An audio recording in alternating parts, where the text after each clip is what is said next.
Okay, well, I thought this time that I would actually cover some of the biblical stories. And hopefully a number of them. As I said last time, I'm going to go through this, well, as fast as I am able to. I want to do it as complete a job as possible. And of course, the probability that I'll get through the entire Bible is very low. But we'll get through a lot of the major stories in the beginning of it, and that's a good start. And then, assuming that this all goes well, then maybe I'll try to do the same thing again, either in the fall or next year. So, assuming that everything is still working out properly next year. It's a long ways away. All right, so I guess we'll start. So last week, I talked to you about a line in the New Testament that was from John, and it was a line that was designed to parallel the opening of Genesis, and it's a really important line, and I thought I would re-emphasize it because the Bible is a book that's been written forward and backwards in time in some sense, like most books, because if you write a book, of course, when you get to the end, if you're the writer, you can adjust the beginning and so on. So it has this appearance of linearity, but it isn't linear. It's like you're God in some sense standing outside of time. That's your book, and you can play with time anywhere along it. And the people who put the book together, or the books together, took full advantage of that, and that makes the story, it gives the story odd parallels in many, many places, in a very large number of places. And this is one of the major parallels, at least from the perspective of the Christian interpretation of the Bible, which of course includes the New Testament. And so there's this strange idea that Christ was the same factor or force that God used at the beginning of time to speak habitable order into being. And that's a very, very strange idea. It's not something that can be just easily dismissed as superstition, partly because it's so strange. It doesn't even fit the definition of like a superstitious belief. It's a dreamlike belief in some sense. And what I see many of the ideas in the Bible as is these dreamlike ideas that underlie our normative cognition and that constitute the ground from which our more articulated and explicit ideas have emerged. And this one's so complicated, this idea is so complicated that it's still mostly embedded in dreamlike form, but it seems to have something to do with the primacy of consciousness. And this is one of the biggest issues regarding the structure of reality, as far as I can tell, because everyone from physicists to neurobiologists debates this. There's the stumbling block for a purely objective view of the world seems to me to be consciousness. And consciousness has all sorts of strange properties. For example, it isn't obvious what constitutes time, or at least duration, in the absence of consciousness. And it isn't also easy to understand what constitutes being in the absence of consciousness, because it seems to be the case, well, if a movie is running and there's no one to watch it, I know it sounds like the tree in the forest idea, but it's not that idea at all. If a movie is running and no one's watching it, in what sense can you say that there's even a movie running? Because the movie seems to be the experience of the movie, not the objective elements of the movie. And there's something about the world, at least insofar as we're in it as human beings, that is dependent on conscious experience of the world. Now, of course, you can take consciousness out of the world and say, well, if none of us were here, if there was no such thing as consciousness, then the cosmos would continue running the way it is running. But of course, it depends on what exactly you mean by the cosmos when you make a statement like that, because there's something about the subjective experience of reality that gives it reality. Or at least that's one way of looking at it. And since we're all pretty enamored of our own consciousnesses, although they're painful because they define our being, it's not unreasonable to give consciousness a kind of metaphysical primacy. Now, and it's deeper than that, it's a deeper idea than that, because there are physicists, and they're not trivial physicists like John Wheeler, who believes that in some sense consciousness plays a constitutive role in transforming the chaotic potential of being into the actuality of being. And he actually thinks about it, he's not alive anymore, but he actually thought about it as playing a constitutive role, And then from the neurobiological perspective or from the scientific perspective, it's like consciousness is not something we understand. I don't think we understand it at all. It's something we can't get a handle on with our fundamental materialist philosophy. And I don't know why that is. It's quite frustrating if you're a scientist, but it isn't clear to me that we've made any progress whatsoever in understanding consciousness, even though, well, we've been trying to understand it for hundreds of years, and even though psychologists and neurobiologists and so forth have really put a lot of effort into understanding consciousness from a scientific perspective in the last 50 years. So anyways, what it seems to me is the idea that God used the word to extract order out of, habitable order out of chaos at the beginning of time, which is roughly the right way of thinking about it, seems to me deeply allied with the idea that what it is that we do as human beings is encounter something like a formless and potential chaos. I mean, we're not omniscient, obviously, and we can't just do whatever we want, but we encounter a formless and chaotic potential. That's always what we're grappling with, and somehow we use our consciousness to give that form. And this is how people act. Like, if you look at how they regard themselves, it's how they act, because you say things to people like, well, you should live up to your potential. And you make a case that there's something about a person that's more than what is, that yet could be if only they participated in the process properly. And everyone knows what that means, and no one acts like a mystery has been uttered when you say that. And you know, you can see a situation in your own life that's full of potential. You're often extremely excited when you encounter something that's full of potential, because what you see is something that could be. You see a future beckoning for you that could be if only you interacted with it properly. And it activates your nervous system, right, in a very basic way. And we even understand how that happens to the degree that we understand how the nervous system works, because the systems that mediate positive emotion, which are governed roughly by the neurochemical dopamine, and which have their roots way down in the ancient hypothalamus, a very, very archaic and fundamental part of the brain, that responds to potential, which is the possibility of accruing something new and valuable. It responds to potential with active movement forward and engagement. And so we're engaged in the world as potential, and it looks like consciousness does that. And so there's this idea that, and this is the main idea that I think is being put forth in Genesis 1. It's something like, and you see this in mythology, like from what I've been able to gather, there's always three causal elements that make up being at the bottom of world mythology. And one is the formless potential that makes up being once it's interacted with, and that's generally given a feminine nature. And I think that's because it's like the source from which all things emerge and rise. It's something like that. It's more complicated than that, but it's something like that. And then there's some kind of interpretive structure that has to grapple with that formless potential.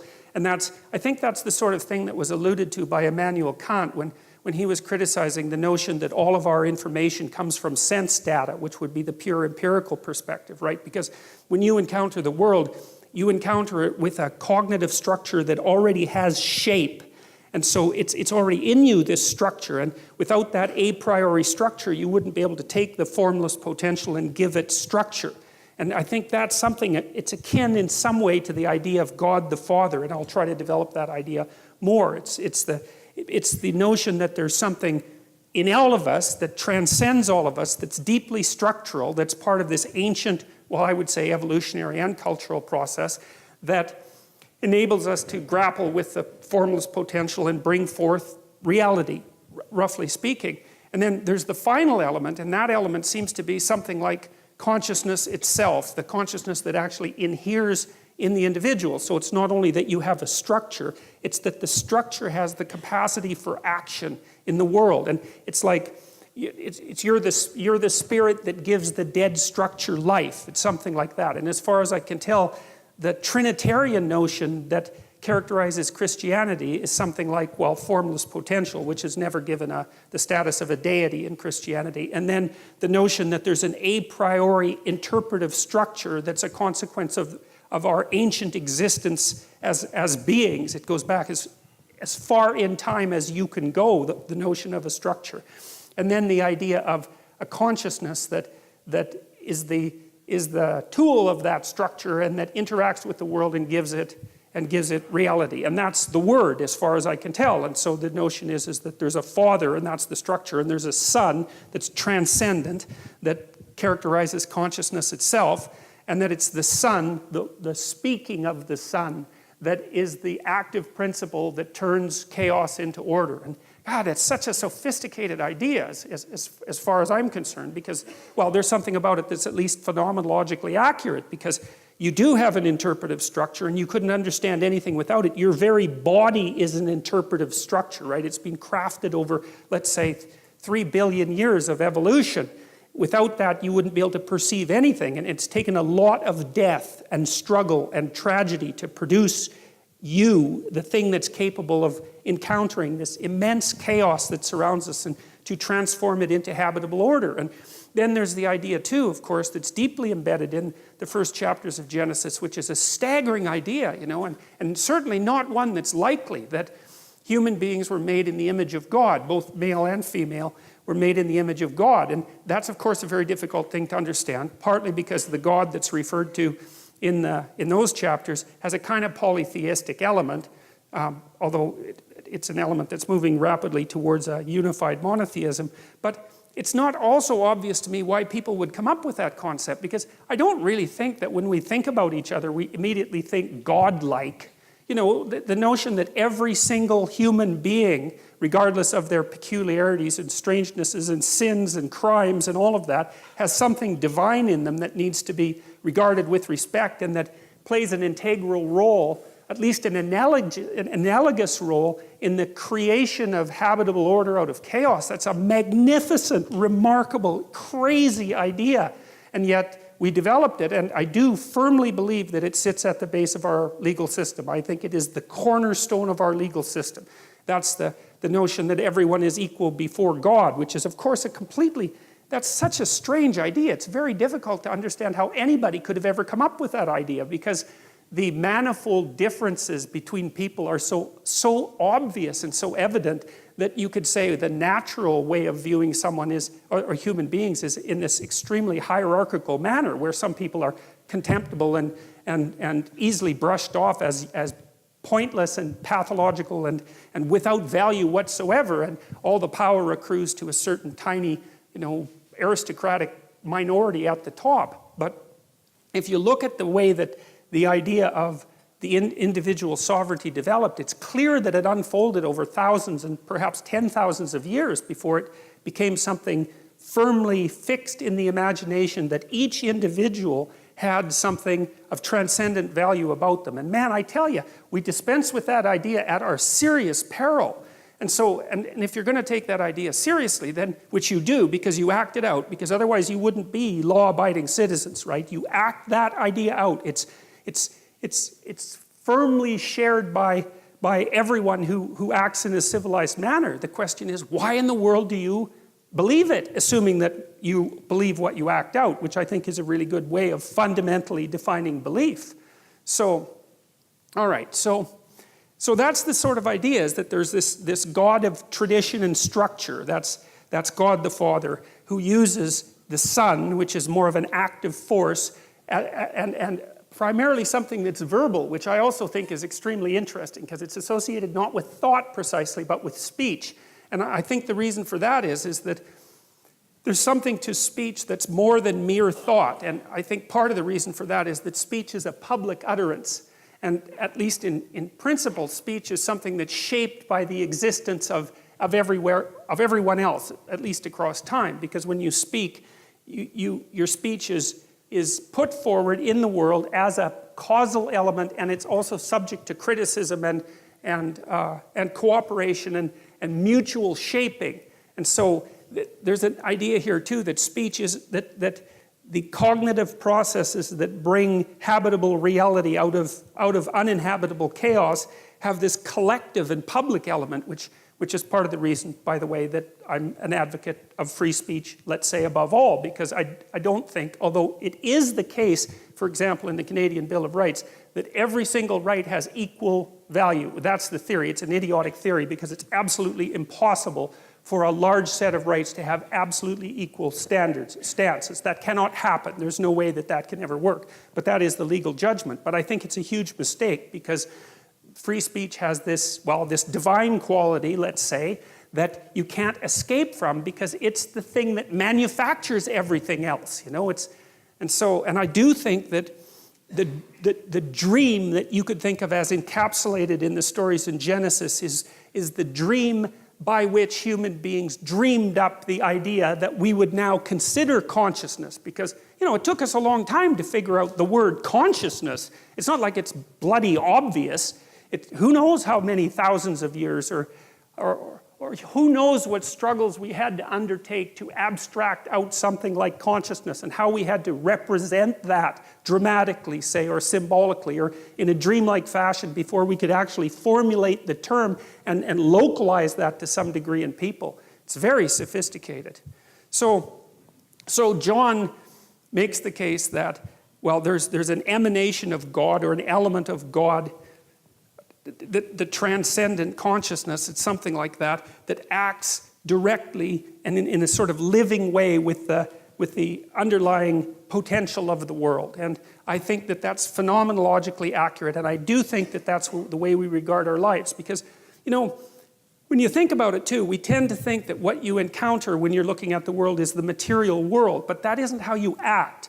You do act as if you're in a place of potential, and also in a place of potential that you can actually transform, which is also something extraordinarily strange, you know, because we do treat each other as if we're capable of bringing new forms into the world in some permanent manner, right? And we treat each other as if we have free choice and free will, and perhaps we don't, but it's certainly the case that societies that are predicated on the idea that we don't do very well. And societies that are predicated on the idea that we do seem to do a lot better. Plus, people tend to get very annoyed at you if you treat them like they're automatons that lack free will. There's something that people find very, I would say, constraining, slave-like about that even. You know, that the demand that you don't have actual autonomy, and even worse, that you're not responsible for your choices. It's an insult to someone to suggest to them that they're not responsible for their choices. You know, you usually, to do that to someone from a legal perspective, you have to argue something like diminished capacity, right? Well, you're mentally ill, or you don't have the intellectual capacity, or you were addled by some substance, or you had a brain injury or something, and that's why you're not responsible for your actions. Otherwise, part of the respect that you give to another human being is the assumption that they're responsible for their actions, and some of that can be, well, if you do something bad, then you're responsible for it. But part of that, too, is that if you do something good, you're also responsible for that. And that also seems necessary because, I mean, do you really... I mean, it's got to be more annoying than anything else you can imagine to strive virtuously, let's say, to produce something of extreme value and then to be treated as if that was a mere deterministic outcome and that your actual choices had nothing to do with that. I mean, people find that sort of thing extraordinarily punishing. And so I'm willing to, you know, I mean, I know that there are debates about all these things and debates about free will and debates about the nature of consciousness, but I'm trying to take a clear look at how people act and how they want to be treated, and then to trace it back to these old ideas to see if there's some metaphysical, let's say, metaphysical connection. So, all right, so here's how the book opens. In the beginning, God created the heavens and the earth. The earth was without form and void, and darkness was over the face of the deep, and the Spirit of God was hovering over the face of the waters. Now, this is a hard, what would you call, narrative section to get a handle on, because in order to understand it properly, you have to actually look behind it. So there are a lot of pieces of old stories in the Old Testament that flesh out the meaning of these lines. And I can give you a quick overview of it. One of the ideas that lurks underneath these lines, although you can't tell because it's in English, you have to look at the original languages, and of course I don't speak the original languages, so I've had to use secondary sources. Too bad for me. But the without form and void and the deep idea, you see, that's associated with this notion of endless deep potential. So for example, the words that are used to represent without form and void are something like, well, one is I'm going to get this partly wrong, tohu wabohu, and another one is teom. And it's important to know this because those words are associated with an earlier Mesopotamian word, which is Tiamat. And Tiamat was a dragon-like creature who represented the salt water. And Tiamat had a husband named Apsu, and Tiamat and Apsu were sort of locked together in kind of a sexual embrace. And it was that locking together of Tiamat and Apsu, and I would say that's potential and order, something like that, or chaos and order. They were locked together, and it was that union of chaos and order that gave rise in the old Mesopotamian myth, which is the Anu Elish, to being, to the old gods first, and then eventually, as creation progressed, to human beings themselves. And so there's this idea lurking underneath these initial lines that God is akin to that which confronts the unknown and carves it into pieces and makes the world out of its pieces. And the thing that it confronts is something like it's something like a predatory reptile, or it's something like a dragon, or it's something like a serpent. And I think part of the reason for that, and this is a very deep and ancient idea, is that this is where it gets so complicated to do the translation, is partly that is how human beings created our world. Like we went out beyond the confines of our safe spaces, let's say. Our safe spaces defined by the tree or defined by the fire. And we actively voyaged outward to the places that we were afraid of and didn't understand, and conquered and encountered things out there, like literally animals, like mammoths and snakes and predators of all sorts. And it was as a consequence of that active, brave engagement with the domain of what we did not understand, the terrifying domain of what we did not understand, that the world in fact was generated. And that idea lurks deeply inside the opening lines of Genesis. And it's a profound idea in my estimation. And I think also that the way our brains are structured, and this is something that I'm going to try to develop more today, is that the ancient circuits that our ancestors used to deal with the space beyond which they had already explored, so that would be home territory. So that's that unknown territory that's characterized by promise, because there are new things out there, but also by intense danger, right? Because we're prey animals, especially millions of years ago when we were very young. We had to go out there and encounter things that were terribly dangerous. And there was a kind of, let's say, paternal courage that went along with that. And it was the spirit of paternal courage that enabled the conquering of the unknown. And there's no difference between the conquering of the unknown and the creation of habitable order. And the thing is that as our cognitive faculties have developed to the point where we're capable of very high levels of abstraction, the underlying biological architecture has remained the same. And so I don't think that it's too much to say at all that the circuits that engage you, for example, when you're having an argument about something fundamental with someone that you love, and so you're trying to structure the world around you jointly to create a habitable space that you can both exist within, you're using the same circuits, the abstracted version, you're using the same circuits that our archaic ancestors would have used when they went out into the unknown itself to encounter beasts and predators and geographical unknowns. It's the same circuit. It's just that we do it abstractly now instead of concretely. But of course it has to be the same circuit, because evolutionary is a very conservative force. And what else would it be? And this is also why I think it's so easy for us to demonize those people who are our enemies, because our enemies confront us with what we don't want to see. And because of that, our first response is to use snake detection circuitry on them, and that accounts for our capacity, almost immediate capacity, to demonize. And there's a reason for that. It's not a trivial thing. First of all, it's a very fast response, and second of all, it's a response that has worked for a very, very, very long time. And so, one of the variants of the hero, and I would consider a variant of the hero like a fragment of the picture of God, is the heroic warrior who slays the enemy, right? And of course, that's not precisely a politically correct representation of the hero in modern times. And no wonder, but it's still something that you go watch in movies all the time and admire, right? It's like one of the how many plots are there? Romance and adventure, that's about it. And most of the adventure genre is, well, there's some enemy that's lurking in some form. It could be human, it could be alien, and someone rises up to go and confront it and maintain order. You know, it's like, there's no getting away from that story. And if you don't have that in your own life, then you play a video game where that's happening, or you watch a movie where that's happening, or you read a book where that's happening, and it captures you, even if you're atheistic and your only religion is Star Wars, you know?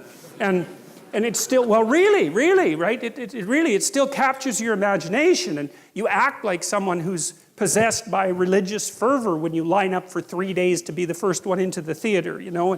And all the while claiming that you're atheistic to the core. It's like... Okay, so this without form and void is this chaotic, and it's a hard thing to get a grip on, you know, what exactly this means. But I can give you another kind of example of how you would experience the formless chaos of potential in your own lives, and even how the order that you currently inhabit can dissolve into that. And you know, in Dante's Inferno, when he outlined the levels of hell, so Dante was trying to get to the bottom of what constituted evil, really, in this representation. So it's a work of psychology, and he was thinking, well, there are various ways to behave reprehensibly, but there's a hierarchy of reprehensible behavior, and there's something absolutely the worst at the bottom. And Dante believed that it was betrayal. And I think that's right, because, you know, one of the things that enables long-term cooperation, peaceful cooperation between people is trust. And I would also say that trust is the fundamental natural resource. There's been some very good books written on the economic utility of trust, for example, and societies where the default economic presupposition between trading partners is trust tend to be rich, even if they don't have any natural resources. And you can see that, for example, with what happened with eBay, which I think was a kind of miracle, because what should have happened with eBay was that you sent me junk and I sent you a check that bounced, right? And that was the end of eBay. But, right, exactly. But that isn't what happened. Like the default transaction on eBay was so honest that the brokers, you could hire brokers to begin with. I can't remember what they were called exactly, but you could pay someone a fee so that they would guarantee the transaction. So, you know, you wouldn't send me junk and I'd actually send you a payment, and we'd pay 10% for someone to guarantee that. The default trade was so honest that those things vanished right away. And so that meant that all this frozen capital, roughly speaking, which were all the junk that people had lying around that someone else might want, instantly became money. And the only reason that worked was because people trusted one another. And so trust is an unbelievably powerful economic force, maybe the most powerful economic force. Anyways, if you have a relationship with someone, it's predicated on trust. And part of the reason for that is that trust is what enables us to look at each other without running away screaming. And what I mean by that is that if I trust you, then I don't have to take into account how complicated you are, because you're horribly complicated. You know, I think chimpanzee full of snakes, that's what a human being is. And as long as you'll do what you say you'll do, then I can take you at your word, and your word simplifies you, and you can take me at my word, and my word simplifies you, and then we can act like we understand each other even though we don't. But then if that trust is betrayed, then all the snakes come forth very, very rapidly. And so all of you, I suspect, have been betrayed one way or another. And so what happens, if you're in a relationship with someone and you trust them, then you make certain assumptions about the past, and you make certain assumptions about the present, and you make certain assumptions about the future. And everything's stable, and so you're standing on solid ground. And the chaos, it's like you're standing on thin ice. The chaos is hidden. The shark beneath the waves isn't there. You're safe. You're in the lifeboat. But then if the person betrays you, like if you're in an intimate relationship and the person has an affair and you find out about it, then you think one moment you're one place, right? You're where everything is secure because you've predicated your perception of the world on the axiom of trust. And the next second, really, the next second, you're in a completely different place. And not only is that place different right now, the place you were years ago is different, and the place you're going to be in the future, years hence, is different. And so all of that certainty, that strange certainty that you inhabit, can collapse into incredible complexity. And you say, well, if someone betrays you, you think, well, okay, who were you? Because you weren't who I thought you were. And I thought I knew you, but I didn't know you at all. And I never knew you, and so all the things we did together, those weren't the things that I thought were happening. Something else was happening, and you were someone else. And that means I'm someone else because I thought I knew what was going on, and clearly I don't. I'm some sort of blind sucker or the victim of a psychopath or someone who's so naive that they can barely live. And I don't understand anything about human beings, and I don't understand anything about myself. And I have no idea where I am now. I thought I was at home, but I'm not. I'm in a house, and it's full of strangers, and I don't know what I'm going to do tomorrow or next week or next year. It's like all of that certainty, that habitable certainty, collapses right back into the potential from which it emerged. And that's a terrifying thing. That's a journey to the underworld from a mythological perspective. And that is really something worth knowing because, journeys to the underworld are extraordinarily common in mythological stories. And, like the Hobbit going out to find the Smog, the dragon, and get the gold is a journey into the underworld. And journeys to the underworld happen all the time. And modern people don't understand what the underworld is except that we've all been there. And we go there all the time. And we go there every time the solidity and stability of the world that we've erected, at least partly through our speech, is shattered because, well, some sort of snake appears. That's another way of thinking about it, and it's a really good way of thinking about it because, no matter how carefully you construct the little habitable area that's around you, there's always something you didn't take into account, and there's always something that can pop up its head and do you in and make you aware of your mortality and age you for that matter, or even kill you. And that's the permanent situation of life, which is part of the reason why I think the story of Adam and Eve, for example, is archetypal. It's because we do inhabit walled gardens, right? Because a walled garden is half structure, society, and half nature. That's what a walled garden is. And a walled garden is a place of paradise and warmth and love and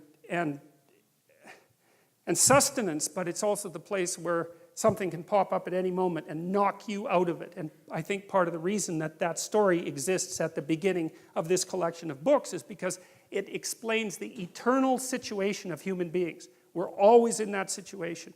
We're in a walled garden, or we bloody well hope we are. But there's always a snake. And then it's even worse because if there is a snake, we're exactly the sort of creatures who are going to do nothing but go and interact with that snake the second that we can manage it. It's definitely the case that if you want a human being to muck around with something, the best thing to do is to tell them not ever to do it, have anything to do with it, which is, of course, something you know if you have teenagers or even children, or if you know anything about yourself or your partner. So these stories are trying to express what you might describe as an unchanging, transcendent reality. It's something like what's common across all human experience across all time. And that's what Jung essentially meant by an archetype. And you could say, well, we tend to think that what we see with our senses is real. And of course that's true, but what we see with our senses is what's real that works at the time frame that we exist in, right? And so we see things that we can touch and pick up. We see tools, essentially, that are useful for our moment-to-moment activities. We don't see the structures of eternity, especially not the abstract structures of eternity. We have to imagine those with our imagination. Well, and that's partly what these stories are doing. They're saying, well, there's forms of stability that transcend our capacity to observe, which is hardly surprising. We know that if we're scientists, right? Because we're always abstracting out things that we can't immediately observe. But there are metaphysical or moral realities or phenomenological realities that have the same nature, that you can't see them in your life by observing them with your senses, but you can imagine them with your imagination. And sometimes the things that you imagine with your imagination are more real than the things that you see. Well, numbers are like that, for example. I mean, there's endless examples of that. And I would say, well, this is also a good way of thinking about fiction, because a good work of fiction is more real than the stories from which it was derived. Otherwise, it has no staying power, right? It's distilled reality, even though, in some sense, it never happened. It's like, well, it depends on what you mean by happened. It's a pattern that repeats in many, many places with variation. You extract out the central pattern. It's the pattern purely never existed in any specific form, But the fact that you've pulled a pattern out from all those exemplars means that you've extracted something real. And I think the reason that the story of Adam and Eve, which we'll talk about in quite a bit of detail today, has been immune to being forgotten is because it says things about the nature of the human condition that are always true. I can give you another brief example. You know, like people have a lot of guilt. You know, there's a line of social psychology that claims that most people feel that they're better than other people. And like, I just don't buy that. That isn't what I've seen in my life. And maybe I'm a bit biased because I'm a clinical psychologist and I see more people who are overtly suffering, maybe, than people do in general. Although I'm not so sure about that, you know, because you don't have to scratch very far beneath the surface of most people's lives before you find something truly tragic. And I don't mean the sort of tragedy that you whine about. I mean, you know, your mother has Alzheimer's, or your best friend committed suicide, or you have a close relative with cancer, or you have a sick child, or, you know, there's something wrong with you, because almost everyone has at least one really terrible thing wrong with them. And if you don't, hey, you will, so, you know. So, you know, that tragic sense of being is there with people all the time. And it's also the case that in my experience, like, I rarely meet someone who says, hey, you know, I'm doing everything I possibly can, I'm a hell of a guy, and I can't see how I could possibly improve, you know? You meet someone like that, you think they're narcissistic, right? And you're right. But most people don't feel that way. They feel like they could do a hell of a lot better than they are, and they're quite acutely aware of their faults, and they don't feel that they're what they should be. And you see, what happens in the story of Adam and Eve as well is that when people become self-conscious, at least that's how it looks to me, they get thrown out of paradise and then they're in history. And history is a place where there's pain in childbirth and where you're dominated by your mate and where you have to toil like mad, like no other animal, because you're aware of the future. You have to work and sacrifice the joys of the present for the future constantly, and you know you're going to die, and you have all that weight on you. And to me, again, that's just, how can anything be more true than that? That's just, as far as I can tell, that's just how it is, unless you're naive beyond comprehension. There's something about your life that is echoed in that representation. And why it is that, I mean, we're such strange creatures because we don't seem to really fit into being in some sense, and that's also what's expressed in the notion of the fall.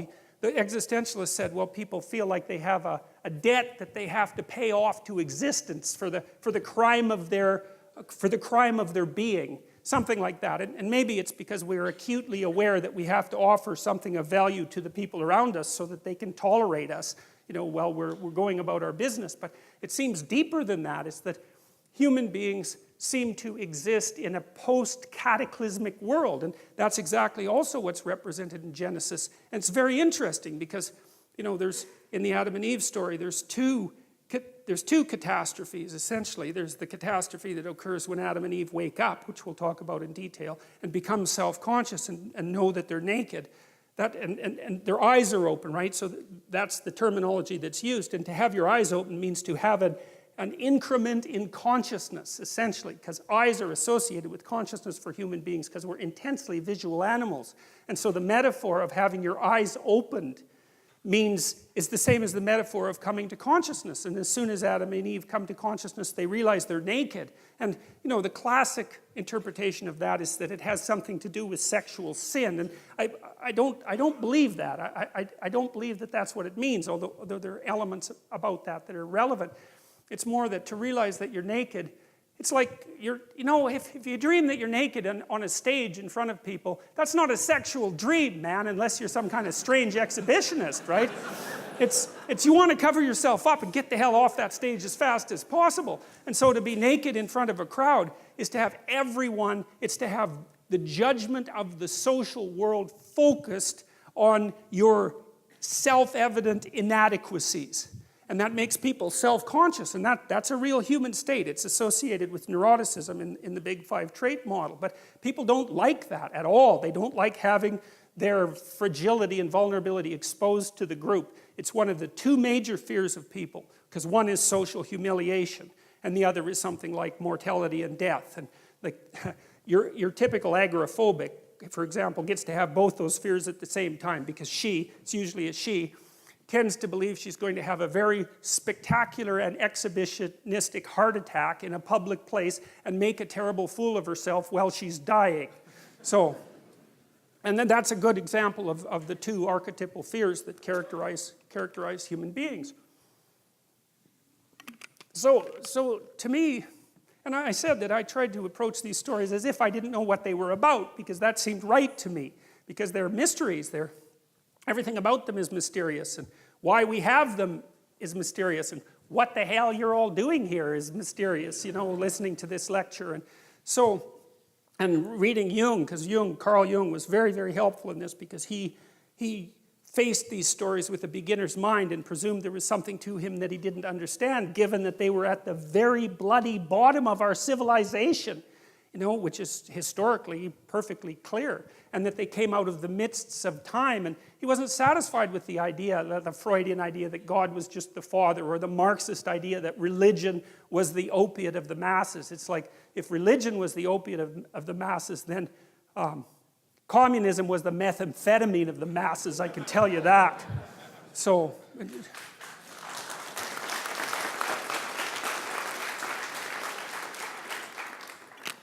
you know, you've been betrayed by someone, and so you fall into that underworld of doubt about everything. And it's a serious place to be in that underworld, because not only do you not know where you came from or who you are or where you're going, that's bad enough.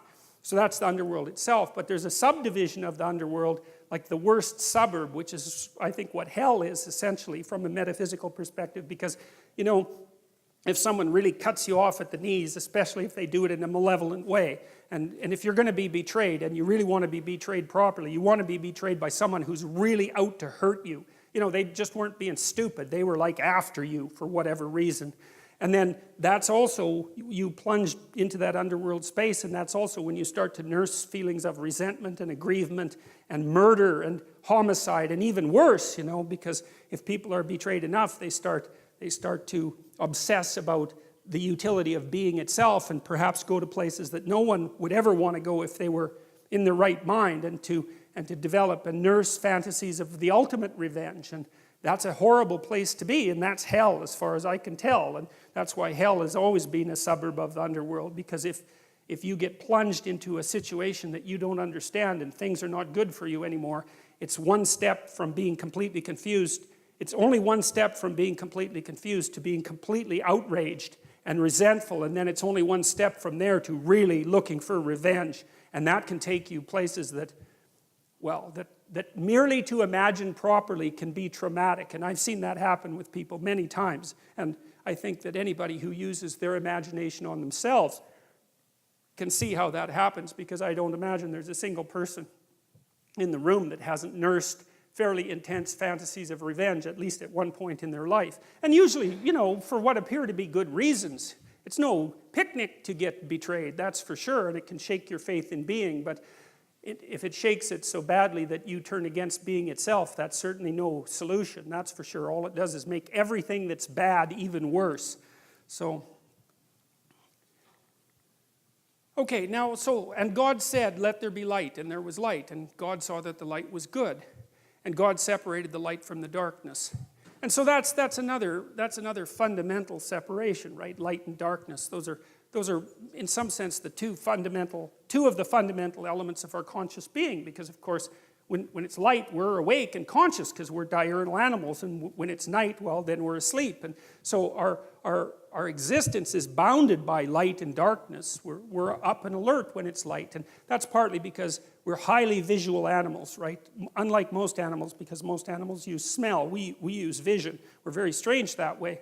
And vision is associated with enlightenment and illumination, and with the breaking of the dawn, and with the coming of the new day, and all of that. So for light to be created is associated in some sense with the emergence of conscious being. And so that's another echo of that notion. And the particular phrasing of the story also is important, because it's again that God said, right? So that's the use of that word. And that's the active element of the structure that gives order to chaos. It's something like that. So it's like the spirit of the structure manifests itself, and produces the fundamental divisions of experience. That's what's being presented here. And God separated the light from the darkness. He called the light day, and the darkness he called night. And again, the fact that things are named is also very important. So you see this later with Adam, because God gives Adam the job of naming all the animals, and it's sort of like the animals don't actually exist in some sense till they're named. And that's another indication of the authors of the Bible's attempt to come to terms with the fact that our cognitive faculties and our ability to speak have something to do with the way that we cast chaotic potential into actuality, right? Because we can't really get a grip on something before we have a name for it, which is why, for example, you all have names, and everything that you encounter has to have a name, because before it has a name, it's just kind of part of the blurry background. It's something like that. And you could say it exists before it has a name, and that's true, but it's also true that it doesn't exist before it has a name. Because as soon as you give something a name, its nature changes, and you've transformed it into something that's not so much mere potential anymore, but it's at least on its way to being actuality. It's on its way to being a tool. And so the act of naming is repeated continually in the first chapters of the Bible, and the reason for that is this continued emphasis on the importance of consciousness and conscious articulation and speech. You know, and speech is really something that does separate us in an important way from animals, you know, like we haven't got very far teaching animals how to speak. The best we've managed so far is some parrots, right? There's a gray African parrot. There was one of them that got up to about a 4-year-old level, and that's mind-boggling, because like, how big is the brain of a parrot? It's like that big, and that bloody thing could talk, and so that shows you how much we know about brains. But I know they're small and all that, and we tried teaching chimpanzees to talk, and they could kind of get somewhere with sign language, especially if you started when they were young, but they don't have the capacity for language like we do, and they were never able to really pass it on to the next generation, which is obviously a critical element of really having that ability. So human beings, we've used our linguistic capacity to parse up the world in a new way and to conceptualize it in a new way. And you know, you can say that we're just like ants on this little trivial planet out on the edge of one of 100 million galaxies, and that what's happening here has no cosmic significance, but that's an arbitrary proposition, you know? I mean, we're very complicated things, and whatever's going on this planet has to do with conscious reality. And the transformations of consciousness, for all we know, might be the most important things that happen everywhere. There's no reason to consider consciousness a trivial phenomena. I mean, it's taken 3.5 billion years for you to develop the brain that you've developed. And human beings are amazing creatures. I mean, just a casual walk through YouTube and all those crazy kids that climb cranes and do that. What's that? Yeah, parkour, man. That stuff's unbelievable, you know? I mean, human beings are crazy, crazy animals. There's almost nothing we can't do. And I'm very loath to assume that the transformations of consciousness that are described in the early stories in the biblical accounts are somehow cosmically trivial. It doesn't strike me that way, and it's certainly not self-evident. And even if they are cosmically trivial, whatever that means, the rocks don't care what you think. Well, who cares what the rocks think? First, they don't think. So I don't see why that's exactly relevant. But even if it's all the same to the cosmos, which is something that I doubt, it's certainly not just all the same to you, you know, because your consciousness has a quality and it matters. Heidegger, for example, who's a philosopher whose writing sort of influenced me post hoc, because I recreated some of the things that he had talked about in the 30s before I knew much about him. But one of the things that Heidegger said was that the fundamental element of human being, of human phenomenology, was care. He said that that's the basic essence of your being, is that you care about things. You know, and that's either negatively or positively, right? To not care about something or to hate it is still to be involved in care. And so, even if the cosmos itself is neutral with regards to our existence, we're not, and we're the only things that we know of that are conscious, and so, well, we might as well go with that. And there's no reason. See, I can't help but think that the constant attempts by people to trivialize the nature of their own consciousness has a dark side. I'm a psychoanalyst, and so I always think that way. It's like, well, first of all, if if you as a being don't matter, then you don't have to do anything. It's a great justification for total lack of responsibility. And that really twigs something for me, because, you know, people who are bent, let's say, or vengeful or angry are always looking for a reason why they don't have to be responsible for anything. Plus it's a lot easier. And so the notion that consciousness is trivial immediately allows you to wander down that path. And so I'm skeptical of those claims. And I also think that there's a deep hatred of humanity that underlies those claims as well. And I read my YouTube comments sometimes, you know, and I've always been annoyed that, you know, because I've heard like sort of radical, clueless environmentalists say things like the planet would be better off without people on it, which is something that, like, you just cannot say that. If you say that and listen to yourself, you should like go to a monastery for like 3 years and never say a word and have a shower every 10 minutes until you've learned your lesson properly. You know, you can't utter a more genocidal phrase than that, you know. And of course you always do it in a display of your care for the world. It's like, well, if we just didn't have any people, it's like, well, we'll just line them all up and shoot them with machine guns. No, it's really sickening, it's appalling.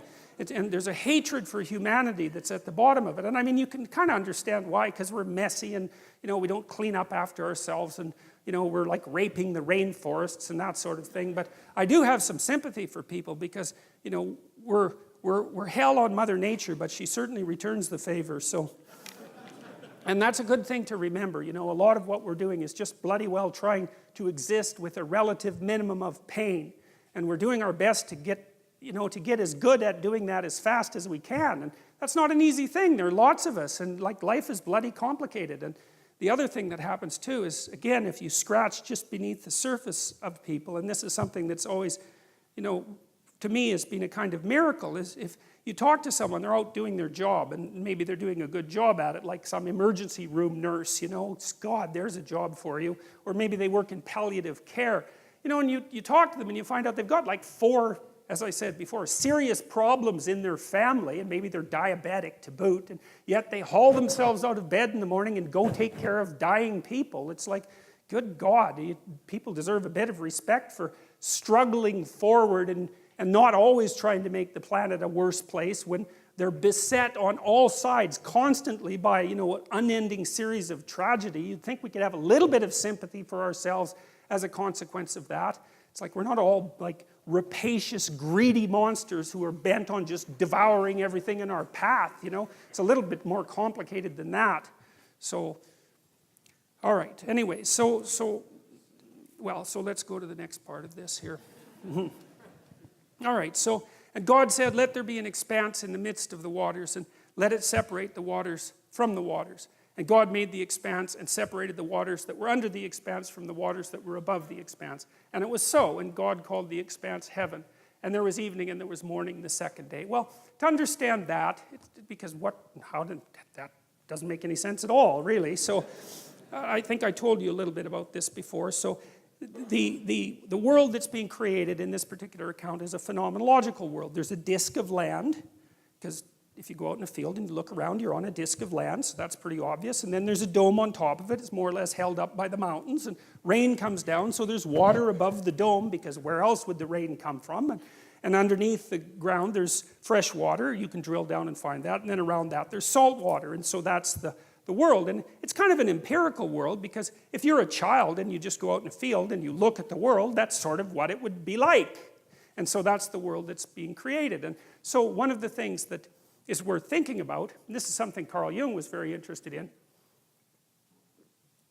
is that these old descriptions are half geographical and half empirical, so sort of based on observation, and half psychological.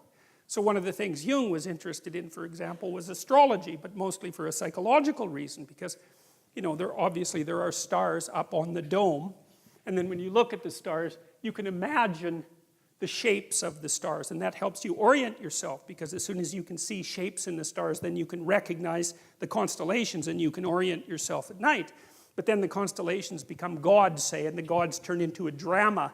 And the drama comes from within. It's the projection of imagination. And so when Jung was analyzing astrology, he was analyzing psychology, because he saw the astrological narrative as the projection of the human imagination onto the cosmos. And so when he was analyzing astrology, he was analyzing psychology. And the same thing is the case with these stories, is that the world they describe is only, it's not the natural world like a scientist would describe it, because these people weren't scientists. They didn't have the technology and the tools. It was the way for them it was the world. For us, it's the way they saw the world. And so we're looking at the way they saw the world. And a lot of that's psychology, and we share that psychology to a large degree with those people. So in this is psychology.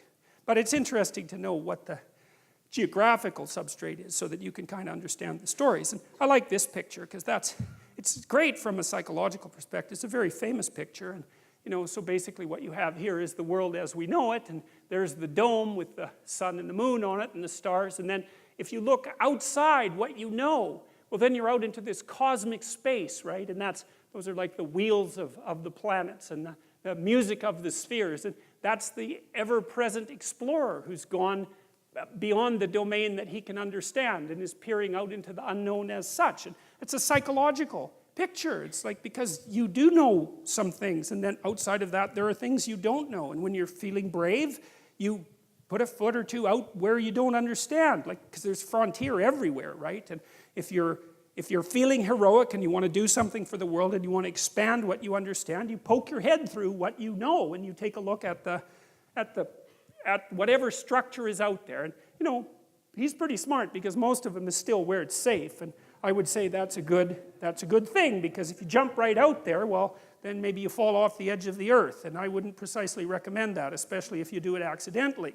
And to me, this is a recreation of the Taoist yin-yang symbol, with the white paisley here, and that's what you know, and the dark paisley serpents really there. And the right place to be is right on the line between them, because you got one foot where you understand, that gives you security, and then, but it's kind of dull, because, hey, you know everything that's going on there, and that isn't what people are like. They don't want just security. Dostoevsky said that in Notes from the Underground, a great, great book. And he said, I love this, it was an early criticism of the notion of a political utopia. He said, look, if you gave people everything they wanted, they had nothing to eat but cake, and nothing to do but sit in warm pools and busy themselves with the continuation of the species. That was his lines. That the first thing they would do, well, maybe after the first week, was like go kind of half insane and smash everything up, just so that something that they didn't expect would happen, so that they'd have something interesting to do. And it's so right, because the utopian notion that if you just had all the material stuff you wanted, that you'd be, well, what would you be? What would you do? Would you just sit on the couch and watch TV? I mean, you'd be, I don't know what, you'd be cutting yourself just for entertainment in no time flat, and that's the sort of thing that people do. And so we're not adapted for security and utopia. We're adapted for a certain amount of security, because, we are vulnerable, but mostly we want to have one foot out where we don't know what the hell is going on, because that's where you're alert and alive and tense and with it. And I believe this, and I believe it actually has something to do with the hemispheric structure of the physiology of your brain, is because the right hemisphere looks roughly adapted to what you don't know, and the left hemisphere, and this is an oversimplification, but a useful one, is adapted to the world that you do know, and the right place for you to be is halfway between them. Because and you can tell that. That's what's so cool. And this tells you that this is actually reality that's manifesting itself to you.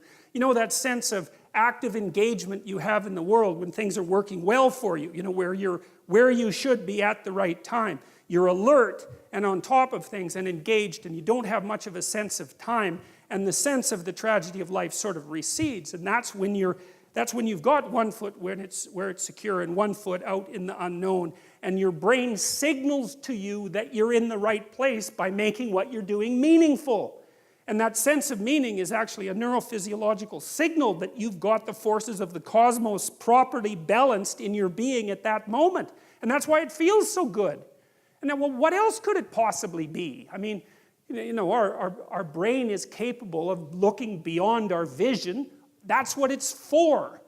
And that sense of engagement, there's no reason to assume that that's anything but a real signal. And you can reduce it. You could say, well, the problem with being where you know only is that you don't know everything. And that's going to be a problem in the future. And the problem with being where you know nothing is, that's just too much, man. Like, you know, you go into panic mode and because anything can happen there and you can't handle it. So you got to mediate between those two things. You want to be secure enough so that your physiology isn't revving out of control, and you want to be out there in the unknown enough so that you keep updating yourself constantly, constantly, constantly. And that's the place where information flow is maximized. And you know that because that's where you are when you're having a really interesting conversation with someone, or you're gripped by a book, or you're really into a movie, or maybe something that you do as a you know, apart from your work, or maybe even in your work, you're into it. And that's because you are in the right place at the right time. And your whole nervous system is signaling that to you. And I would say that's the sort of place that you should be all the time. Of course, you can't be because no one's perfect, but that's the recreation of paradise on earth. It's something like it because you are in the right place at the right time when that is happening, subject to certain, what would you say, restrictions that we can talk about later. Well, that's what this guy's doing. And that's, I would say, akin to the action that God is taking when he's transforming the chaos of potential into habitable being. And it's the sort of thing that human beings are supposed to act out. And God said, let the waters under heaven be gathered together into one place and let the dry land appear. And it was so. God called the dry land earth, and the waters that were gathered together he called seas. And God saw that it was good. Well, that's an interesting thing too, because, you know, there's this play written by a German named Goethe. I can never say that properly. It's Johann van Goethe, and I can't say it. But he wrote this play called Faust, and he wrote one part of it when he was quite young, and then Faust II when he was quite old. And he has a character in there, Mephistopheles, and Mephistopheles is the devil. And he actually has the devil explain himself twice, basically using the same words, which I really like. It was very profound. And basically, Goethe's Mephistopheles says, you know, he's the adversary of the word. That's a good way of putting it, because that's how it works out mythologically. He's the figure behind the snake in the Garden of Eden, which is something we'll talk about more. But he has a sophisticated philosophy. He's not just some random troublemaker. He's got a deep philosophy, and his philosophy is quite straightforward. And it's compelling. It's compelling. And people are gripped by it quite often, far more often than they think. And his philosophy is, well, look around at the world. It's like Ivan Karamazov in The Brothers Karamazov, when he's trying to disabuse his younger brother of being a Christian monk. Mephistopheles says, well, look at the world. I mean, you look around the world, it's nothing but a bloodbath. It's just suffering everywhere. Everything eats everything, and people die terribly, and they're cruel to one another, and the whole mess is nothing but a constant haul of terrible carnage and ruin and wreck. He says it would be better if it was never existed at all. And that's a very interesting very, very interesting idea. And I do believe, and I've seen this in people many times, that in the depths of despair, especially when you've been betrayed, for example, and you wander into the wrong subdivision of the underworld, that's something that comes to mind. If you have a very sick child, for example, or maybe your whole family is suffering, as whole families do sometimes, an idea is going to come to you. It's like, good God, who put this mess together? And is it really worth it? Is it really worth the suffering? Suicidal people, they say no. They say, no, enough of this. And you have to be pushed a long way, generally speaking, before you'll actually commit suicide. You have to be in very, very desperate straits. But your answer under those conditions is that being is such that it would be better if it had never been. And that's I think it's a terrible philosophy, I believe, because I think what happens if you act it out is that you make the very things that led you to despair far worse. And I can't see that if it's reasonable to draw a logical conclusion that suffering justifies your desire to make being end, that the answer to that can't be to produce more suffering. That just doesn't make sense. And my observation has been that people who act out the Mephistophelian philosophy inevitably make suffering far worse.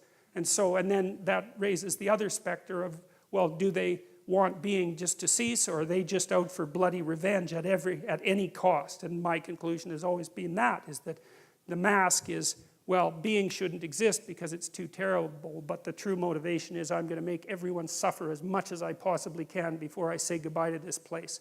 And if you read the writings of people like the kids who shot up the Columbine High School, they'll tell you exactly that that's precisely and exactly what they concluded and then acted out. So anyways, but in this, God says that it was good. And I've thought about that a lot. It's like, because the question is something like, well, is something better than nothing? Because that's a really good question, you know. And I thought about two things in relationship to that. And one is, well, maybe it depends on how it is that you are, right? Because it could be that there are ways of being in the world that justify the world. And there are ways of being in the world that make the world unbearable. And I believe that the narrative that runs through the biblical stories is precisely a dialogue between those two types of being. And the optimistic part of the story is that being requires limitation and suffering. There's no escape from that. But there are modes of being that allow that to be perhaps even more than tolerable. Perhaps there are modes of being that allow that to be good. And it's a straight and narrow road. It's a very difficult road to tread. So I think, well, that's possible. You know, I'm not an optimist by nature. But that's one of the things that I've conceptualized and read about that I actually find plausible, because it's certainly the case, everyone knows this, that there are ways that you can act that make things worse. Everyone knows that. And so if that's the case, there has to be the opposite, right? There has to be ways that you could act that make things better. And obviously you can act in ways that make things really way worse. And so the question is, well, are there ways that you can act that make things really much better? And I think that's the question, is can we have our cake and eat it too? Can we have the being that requires limitation and suffering, and also simultaneously transcend that by our mode of being? And I believe that the biblical stories, and perhaps not only the biblical stories, but the biblical stories are one of the human imagination's best attempts to address and answer that question. That's what the entire story is about. So the first of it is the catastrophe of the collapse of self-consciousness and the entrance of humanity into history. And the rest of it is, okay, now we're in history. Now we know that we're going to die. We know about our mortality. We're conscious of our own being. Is there a mode of acting in the world that allows that to be justifiable, or maybe even more, that allows that to be triumphant? And then I would also say, maybe it's worth finding out, you know. That's the other thing that's so interesting, because you've got this short time on earth, and there's lots of things that are very, very difficult to contend with, and you have the problem of tolerating yourself even in all your insufficiency. And one of the things that seems to me to be the case is that if you adopt a sufficiently profound mode of being, if you attempt to do that, then the mere act of lifting up that weight is enough to justify the fact that you're insufficient and mortal and bound by tragedy. And I believe that, and I believe people believe that, because if you watch how people act, they look for people they admire. And they do admire people, right? It's a natural phenomenon. You see it starting with children. Children admire and then they imitate. And we look to people who seem to be able to bear the burden of being in a heroic manner, and there's something inside of us that calls to that, and that makes us want to mimic that and to follow it. And I think that that's the deepest and most profound of instincts, and I think it's right. And even if you're not so convinced on the positive end, you know, because it's more difficult to be convinced of the positive, you can certainly be convinced on the negative end, because there are ways of being that are so brutal and so reprehensible that merely to read about them is enough to traumatize you. And I think that if you're a person who hasn't lost their soul completely, you can't help but encounter stories like that and shudder away from them. And, you know, Alexander Solzhenitsyn, who was the person who did most to unmask the absolute horrors of communist totalitarianism, said that he believed that the Nuremberg judgments were the most important event of the 20th century. And that was the judgment at the end of World War II, that there were certain actions that no one was to undertake, no matter what their cultural background was, because they were, let's say, crimes against humanity. That there was such a thing as universal evil. And you can debate that, you know, I mean, and people certainly have, but the problem is if you debate that, then you have to say that there are conditions under which the sorts of things that happen, say, in the concentration camps, which would be the gassing of children after their torture and their forcible removal from their parents and all the terrible things that went along with that, that's just okay. It's just an opinion. It's just something that happened, and there are circumstances under which that's justifiable. If there's no transcendent good and evil underneath that argument, it's only a matter of practicality. And it seems to me that that's not the right conclusion to draw. That's how it seems to me, and that's what Solzhenitsyn concluded when he looked at the Nuremberg trials. So the notion that it was good, well, even if you don't believe that, and because maybe it's not as good as it could be, I would say it's incumbent on you as someone who participates in the process of furthering creation to act as if it could be good at least, and to further that with all of your efforts. Partly because what the hell else do you have to do that could possibly be better than that could possibly justify your existence more than that? And you know perfectly well, if you have any sense at all, if you think clearly about it at all, is that that's what you want to see in everyone else. You're desperate and maybe you're cynical, and now and then someone appears that acts at least momentarily like a light in the darkness, and that lifts your spirit up and gives you a little bit of hope and maybe helps you continue on. Well, that's obviously a call to being. It's a statement from your own soul that says, well, there's something about that's how you should be. And maybe then, well, we get a chance to participate in what is good. I've thought too, well, we'll leave that for a little later.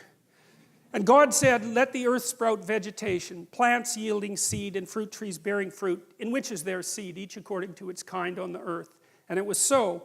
And the earth brought forth vegetation, plants yielding seed according to their own kind, and trees bearing fruit, in which is their seed, each according to its kind. And God saw that it was good. And there was evening and there was morning, the third day. I like that. You see, it's interesting, these old pictures, because if you look here, you got this halo around God's head, and you've got this split again between night and darkness, and God's right on the border between the two. And that's the sun, right? That's what a halo is. A halo is the sun or the moon. Sometimes it's like a coin. You have the queen's head on the coin, and that's the queen on the moon, and it's silver, and it's a symbol of value because, of course, the queen is sovereign, and the moon is the sovereign of the night sky, and gold, of course, is the sun, and gold is pure because it doesn't mix with other metals, and it shines like the sun, so it partakes of the sun, and God partakes of the sun because there's something about whatever he represents that's associated with consciousness and illumination and enlightenment, and it's that force of illumination and enlightenment that's right on the border between these two sets of phenomena, and that's kind of what that picture is trying to present. And so, it's a metaphor, that's one way of thinking about it, but it does, again, allude to the underlying idea that there's something about consciousness that's integral to being itself. And God said, let there be lights in the expanse of the heavens to separate the day from the night, and let them be for signs and for seasons, and for days and for years. I mean, that's a remarkable bit of writing there too, because you just think about how bloody long it took our caveman ancestors to look at the night sky and start to figure out that there were repeating patterns across years that enabled them to mark the seasons. I mean, I just can't imagine how they figured that out. It's the degree of careful observation that it took. And I mean, we know people figured that out a long time ago because, those great megalithic monuments like Stonehenge seem to be astronomical observatories, essentially, and you see the same thing with the pyramids. I mean, people were looking at the damn sky, trying to figure out, looking at God, because that's kind of what you're doing when you're looking at the night sky, trying to figure out the regularity and order in the universe, and that's all compacted into this little line, and let them be for signs and for seasons, to be oriented by the stars. Amazing. And then let them be lights in the expanse of heavens to give light upon the earth, and it was so.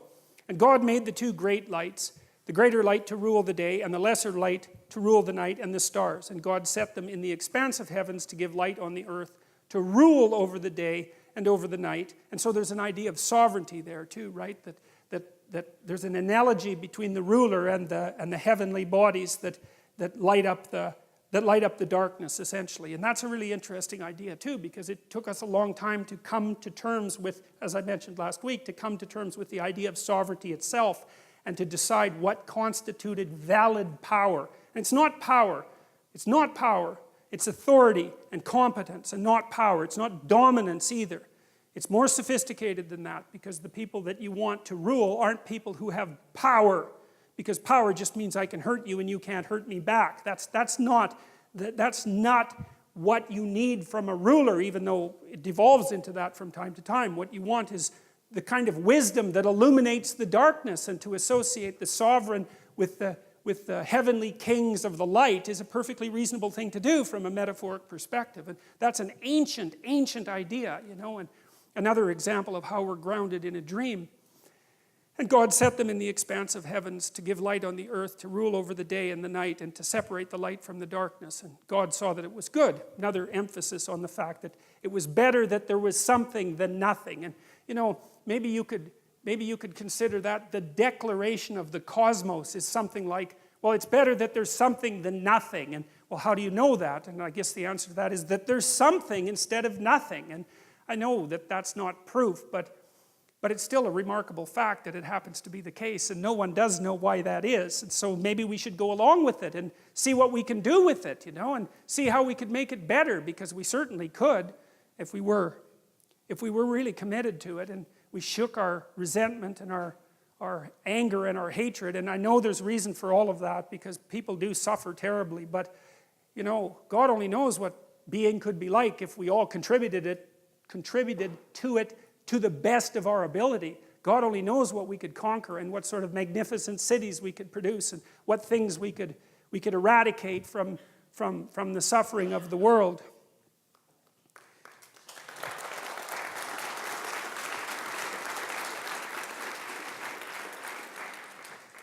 And there was, you know, there's this guy I read about, this is amazing, and I don't remember his name, but he found out about this worm that was called the guinea worm. And guinea worm is a really horrible thing, and you can look it up if you want, but I'll tell you a little bit about it, even though it's very distasteful. So a guinea worm is a parasite that lives in Africa, and it burrows under your skin, and it's quite long. It's about that long, and it's, you know, about that wide, and so it'll burrow underneath your leg, and then it's in there, you know, and maybe it pokes its little head out a hole, which is one of its delightful tendencies. And then if you want to pull it out, it breaks, right?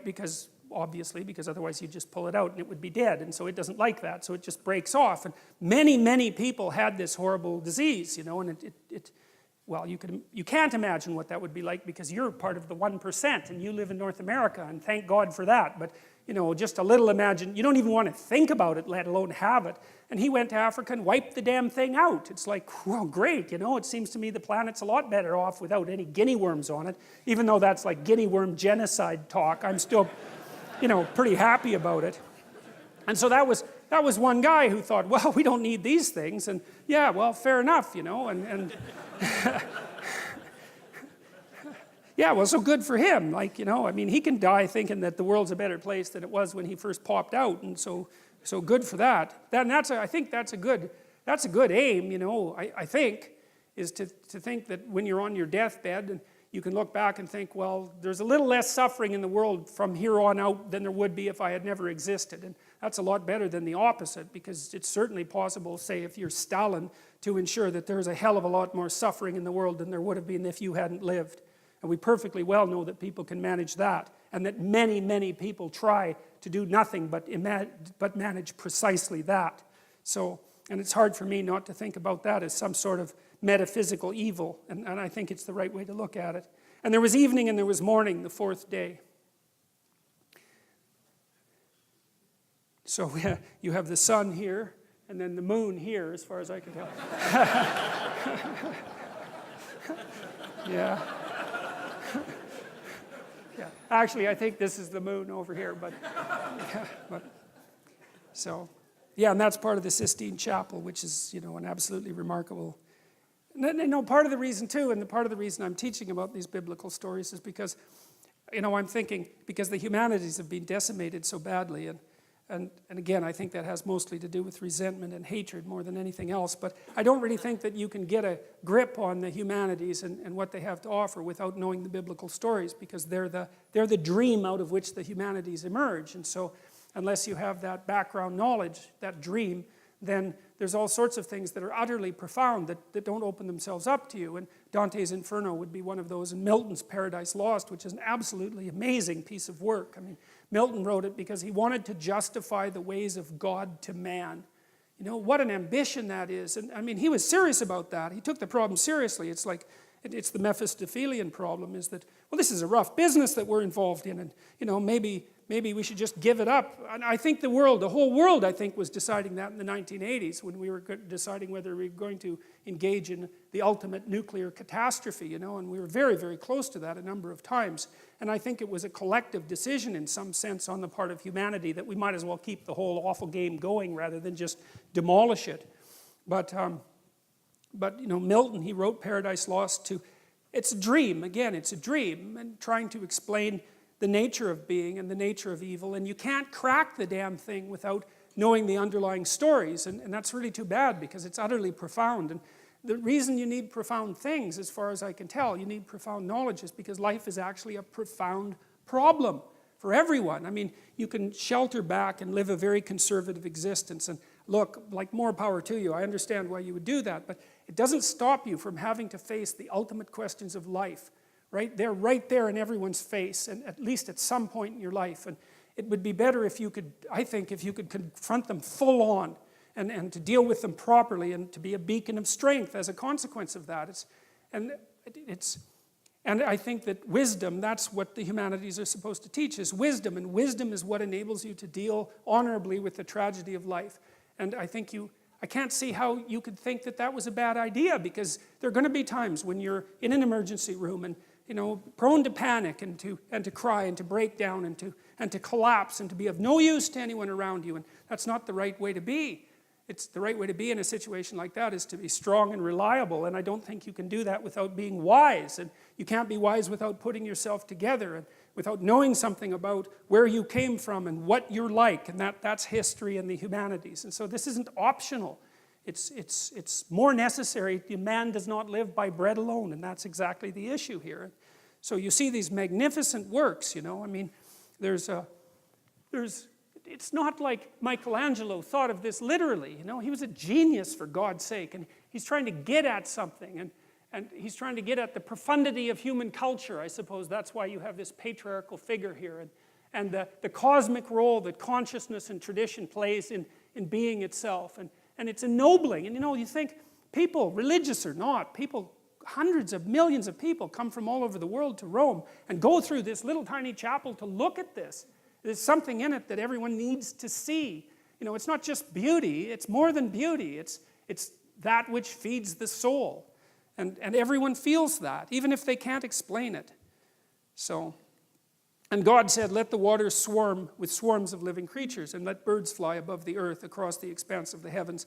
So God created the great sea creatures and every living creature that moves, with which the waters swarm, according to their kinds, and every winged bird according to its kind. And God saw that it was good. And God blessed them, saying, be fruitful and multiply, and fill the waters in the seas, and let birds multiply on the earth. And there was evening and there was morning, the fifth day. And God said, let the earth bring forth living creatures according to their kinds, livestock and creeping things and beasts of the earth according to their kinds. And it was so. And God made the beasts of the earth according to their kinds, and the livestock according to their kinds, and everything that creeps on the ground according to its kind. Kind, right? That's kin, right? And to be kind is to treat others as if they're your kin. And so, according to its kind. And God saw that it was good. That's continually represented over and over. God said, that's the thing that calls being into existence. And God said it was good, and that's the fundamental judgment about the nature of reality. And, you know, one of the things that happens in the translation, in the movement, let's say, from the Old Testament to the New Testament, is God is obviously blessing creation in the beginning of this story. And then you have Old Testament God, and like, don't mess around with him, right? Because he'll give you good smiting if you get out of line. There's no doubt about that. And he's kind of an arbitrary character. And, you know, lots of modern people think, well, how could you believe in a God like that? And it's like, when I read that, I think, well, the Old Testament people that isn't how they thought. They thought, you better look the hell out because life is really difficult, and if you step out of line, you're going to get flattened, and God doesn't care in some sense whether you approve of him. It's like, what the hell does that have to do with anything? Obviously you don't approve. It's like, you better pay attention though, because otherwise you're going to be in real trouble. And that there's real wisdom in that. Nietzsche really admired the Old Testament as a work of literature because he thought that the representation of the divine, let's say, as a representation of the essential nature of being was extraordinarily accurate in its arbitrary and often cruel nature.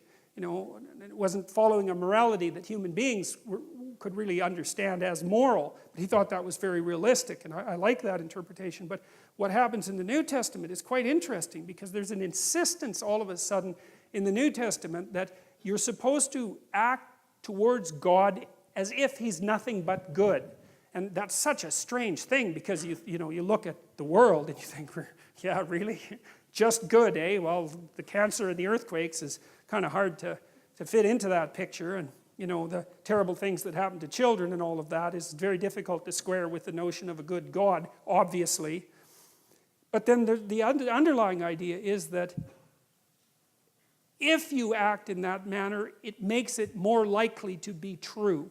It's something like that. And so I would consider that in some sense an act of both courage and faith. It's like you're going to make the case, like God makes at the beginning of the Bible, that being is in fact good. Now, you can't see it because, well, you get to see all the things about it that aren't so good. That's not the point. It's a metaphysical presupposition, something like that. It's a decision to act that way. I'm going to act as if being is good and to further that. And then the implicit idea is, well, there isn't any way that you can make things work out better than to do that. And so there's a courageous element to it, which I think is also expressed to some degree in the idea of Christ's voluntary sacrifice of his own life. His presupposition was something like, I'm going to act as if God is good, and I'm going to play that out right to the end. And now that becomes something like a divine pattern. And I believe there's wisdom in that because, again, most of the time that I've been wrestling with this sort of thing, I've always been looking at the opposite. I haven't been studying good, I've been studying evil. Because evil is easier to believe, especially after the 20th century. It's like, I think you have to be blind not to think about the things that happened in the 20th century as evil.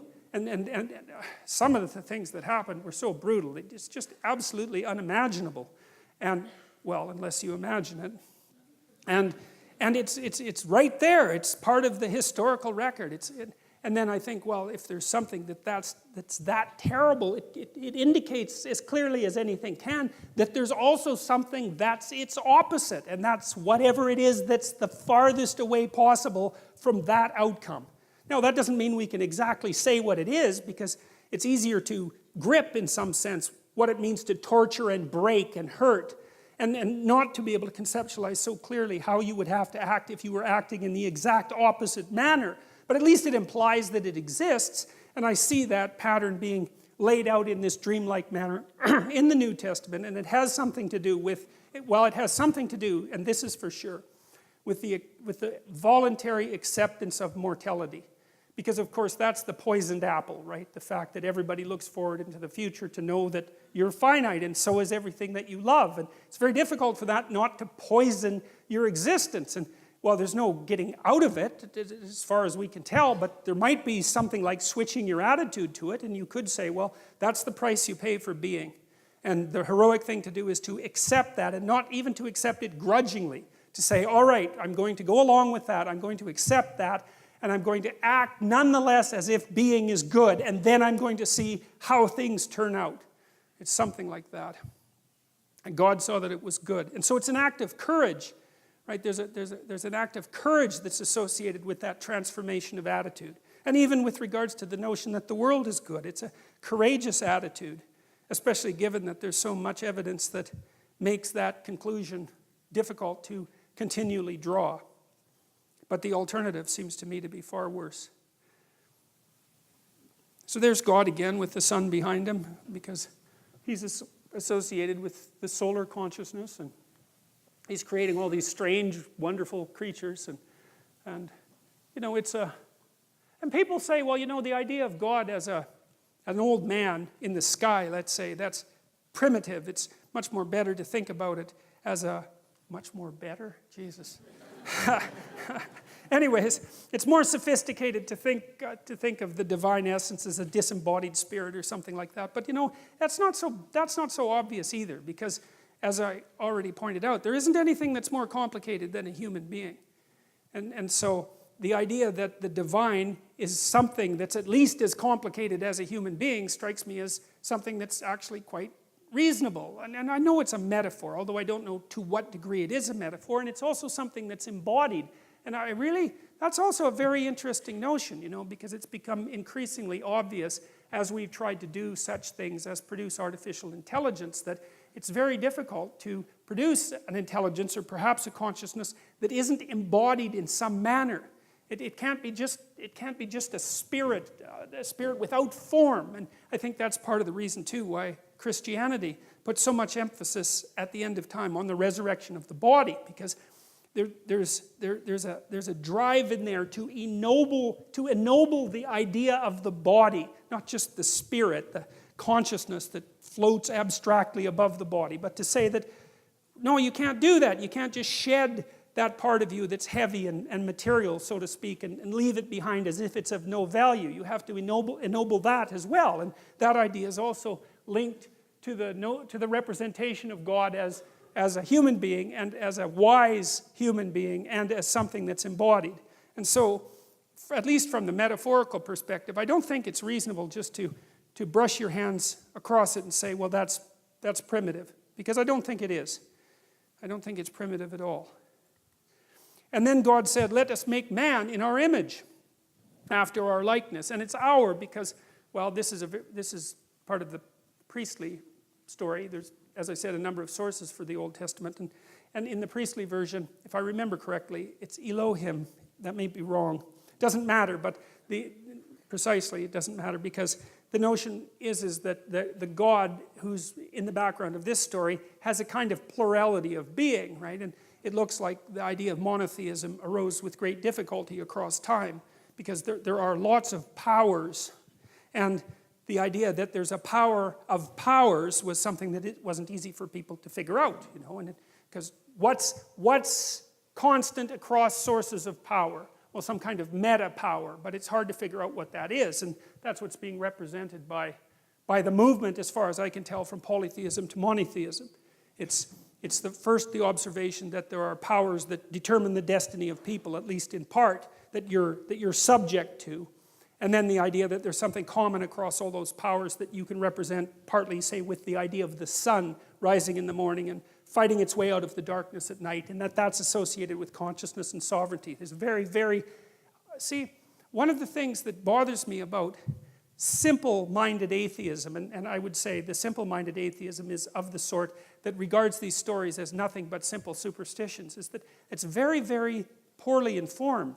Because whatever these stories are, they are not merely simple superstitions. They weren't conjured up by some cabal of priests to bamboozle the masses, even though they were used for that purposes from time to time.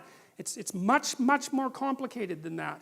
They have a very ancient lineage, and they're tied together with all sorts of other stories. And there's an emergent wisdom in them, and I think the right way to view them is as the birthplace of sophisticated philosophical ideas. And so you have to wrestle with these stories. You can't just...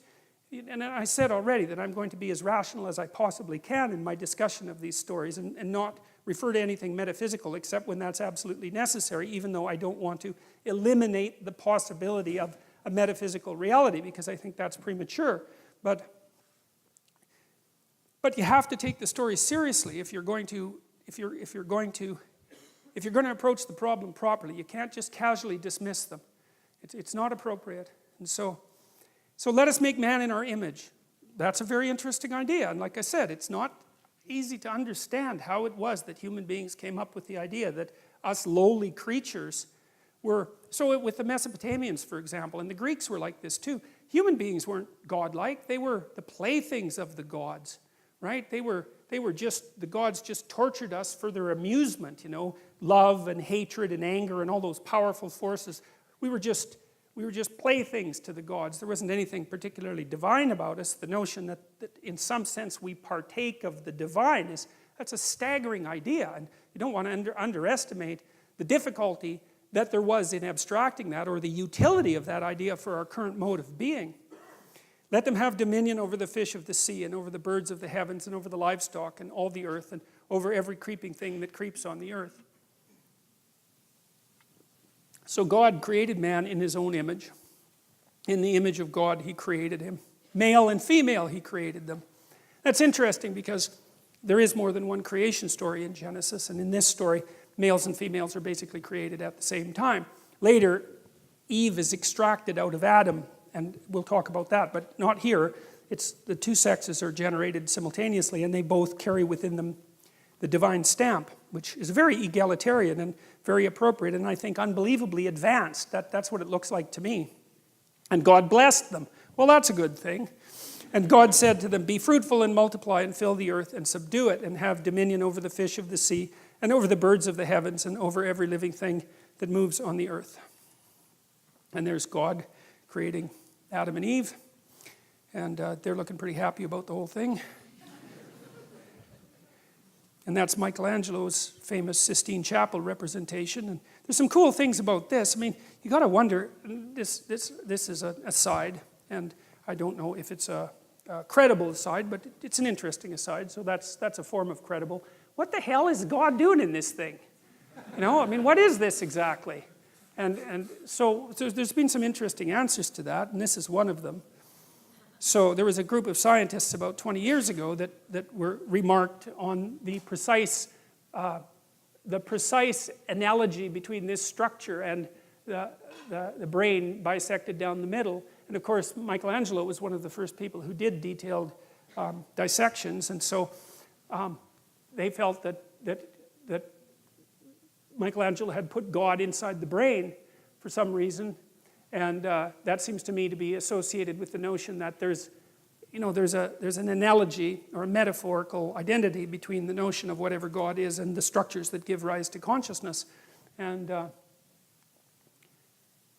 I think we really underestimate the degree to which consciousness is both, say, miraculous and not understood. I mean, you know, you have what appears to be an entirely material substrate, yet here you are, aware and self-aware and able to generate the world merely in some sense by looking at it. It really is remarkable, and that consciousness is dependent on something that wells up from deep within that material substrate that we don't understand at all. It's really a crazily remarkable thing, you know. And you hear a lot about scientific reductionism, but I'll tell you something that's kind of interesting, and it's a tangent too. You know, the guy that discovered DNA, I think it was Watson. And it's Watson and Crick, but I don't remember who wrote this book, but one of them, I don't remember which one, he believed that DNA was so complicated that it had to come from space. He didn't believe it could have possibly evolved on Earth. And so, like a lot of these people who are used as exemplars of scientific reductionism aren't like that at all when you actually read what they had to say, right? They were very aware of the limits of their own knowledge. And I mean, DNA is something really quite spectacularly remarkable. It's an eternal substance. It's been around for a very long time, and the idea that we understand it is a very stupid idea. And I would say that the same thing applies to the brain. Like we're scratching away at the surface of something we don't understand at all. And so it's quite interesting, I think, that, and maybe Michelangelo had enough gall to do that. It's certainly possible. I mean, he had enough gall to do dissections when the cost of that was death. You know, he had to rob corpses essentially to go and do it. So he wasn't, I would say, not particularly politically correct. So that's kind of interesting. And there's another representation of the same thing. And that's a funny one. I had to throw that in. I don't know how many of you know this, but there's this joke in the atheist community. I think it might have been started by Richard Dawkins, but that might be wrong, that it was just as reasonable to believe in the flying spaghetti monster as it was to believe in God. And that's the flying spaghetti monster, by the way. And so that's called touched by his noodly appendage. And anyways, it's not very sophisticated, but it is funny. So, and God blessed them, and God said to them, be fruitful and multiply and fill the earth and subdue it and have dominion over the fish of the sea and over the birds of the heaven and over every living thing that moves on the earth. And God said, Behold, I have given you every plant yielding seed that is on the face of all the earth, and every tree with seed in its fruit. You shall have them for food. And to every beast of the earth, and every bird of the heavens, and to everything that creeps on the earth, everything that has the breath of life, I have given every green plant for food. And it was so. And God saw everything he had made, and behold, it was very good. And there was evening, and there was morning, the sixth day. Thus the heavens and the earth were finished, and all the host of them. And on the seventh day God finished his work that he had done, and he rested on the seventh day from all his work that he had done. So God blessed the seventh day and made it holy, because on it God rested from all his work that he had done in creation. And I like that too, you know. I did a lot of counseling work with people who were, coaching work, I guess, with people who were fairly spectacularly successful, and they were usually workaholics. You know, they're the sort of people that were like, they'd work 80 hours a week, just nonstop. That's just what they were like. And one of the things we were always trying to figure out was, well, how much should you work?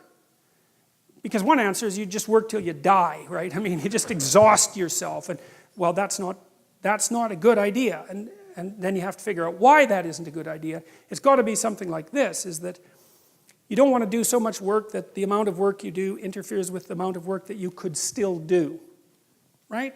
Because if you work like mad for 2 weeks and then you have to lie in a hospital bed for a month, that obviously isn't very productive. So you have to figure out how much you can work diligently, and then how much you have to recuperate so that you can get back up and work again. And you know, people have basically settled on something like this and given it the divine imprimatur.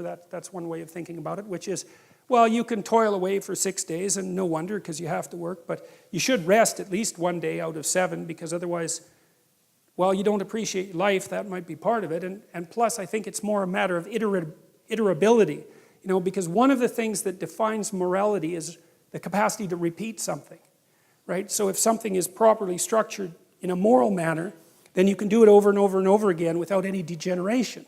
And so that's kind of like a relationship. If your relationship is negotiated, you can continue to negotiate it, and then you can have a relationship that lasts for a long time. You can do it today and next week and next month and next year. You can maintain it across time. And this, I would say, is the wisdom that's been garnered over God only knows what period of time, to say, well, look, I mean, even God needed to take a break and appreciate what was going on, and it's not such a bad thing for people to follow that pattern. And that's a good thing for modern people to know, because we seem to be, even though, you know, we're very wealthy by historical standards, our capacity to relax isn't exactly what it could be, and I think that's really hard on people. Okay, so I'm going to go over again the idea of the attributes of God. I talked about that a little bit last week, but I want to return to it because I think it's worth dwelling on a little bit, because we're trying to figure out what it is that people were trying to formulate when they were formulating these representations. And we've sort of come to the conclusion that there is an attempt to abstract out the nature of power from specific aspects of power, and there's some attempt to associate that with consciousness as that which gives rise to being itself, and there's some attempt to associate that consciousness with something that has a cosmic quality, whatever that might mean, and it's a statement that it has a cosmic quality rather than a discovery. It's a mere statement that there's something about consciousness that has world-generating significance, and also the implication that it's associated with human beings as well. It's a very interesting set of propositions, and I don't believe that they're simply refutable. Like it's a perfectly coherent argument, even though it's primarily made metaphorically. And so then, once again, I want to build up the framework of associations around the idea of God. One of the things that Freud did when he was interpreting dreams, and this is quite useful, you know, so if someone comes to me with a dream, then I have them tell me the whole dream, and then I get them to repeat it line by line, and then whenever they say a line and there's an object in it or a person or something like that, I ask them what that makes them remember, or what that thing means to them, or what comes to mind. And that's the associational technique, and it's predicated on the idea that your memory works by association. And you know that if you're daydreaming, you know, you go from one thing to another like a conversation does, and that you can take an idea that's at the center of a web of associations, and by tracking the associations, you can kind of zero in on what the idea might mean. And then Jung expanded that by trying to, he called it to amplify the dream by thinking about about narrative or literary or mythological similarities that might be associated with the narrative structure of the dream. And I think often that can be unbelievably useful, you know. And it's like the dream is an idea that's trying to come to birth. It's partly formulated, and then if you discuss it and amplify it, it's like you can speed along its transformation into a more articulated idea. And the dream is also something that, because your brain, your mind is trying to, with one foot in the unknown, it's trying to formulate what's out there in the unknown and to make it concrete. But it doesn't do that in one fell swoop. It doesn't just take potential and turn it into articulated ideas. It has to dream up what's out there first, projects its imagination out there to get a handle on what it might be. And then that's presented in the dream, and if you analyze the dream, you can make it more articulate. And so that's what we're going to do with the attributes of God, to build up the representational structure a little bit. So the hypothesis is that God is an abstracted ideal, formulated in large part to dissociate the ideal from any particular incarnation or man or ruler. And the underlying idea there too is that when the ruler becomes the ideal, the state turns into the biblical Egypt. And the biblical Egypt is a tyranny. And so there's a very, very solid idea in the Old Testament that I think took people, God only knows how long, to figure out that if you confused the notion of sovereignty with the current sovereign, then your culture immediately degenerated into a totalitarian state and turned to stone. And that was deadly. Then you were slaves. And then the thing was going to collapse as well. Like, no matter how big and grandiose, as soon as the ruler became the concrete incarnation of the ideal, there was no distinction between the man and the divine notion of the ideal, then the society was doomed. And I think that's I think that's true. It's as simple as that. And I think we saw more than enough evidence of that in the 20th century, and we're certainly seeing the same thing repeating itself now. When the ruler becomes the ideal, the state turns into the biblical Egypt, and the biblical Egypt is the archetypal tyranny. So, what is God like? Well, from the Christian perspective, there's three elements. One seems to have something to do with tradition. And so that's God the Father, and that's partly the embodiment, I would say, of the human being, and that's an ancient thing. And it's also partly the embodiment of the tradition of human beings, which is also a very ancient thing. And that's the structure, as I said. It's the structure that consciousness emerges from that enables us to grapple with the unknown as such. And then there's the intermediary between that and Christ, say. That's the Holy Spirit, that's that bird. And that's the Spirit in a more abstracted sense. And I would say that's probably as close as Christianity ever got to the notion of consciousness as such. You know, disembodied consciousness, something like that.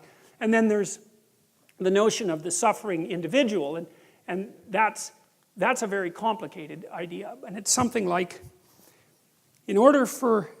so there's this idea, an old idea, and I believe this was originally a Jewish idea, that something with the attributes of God, omniscience, omnipresence, and omnipotence, lacks something.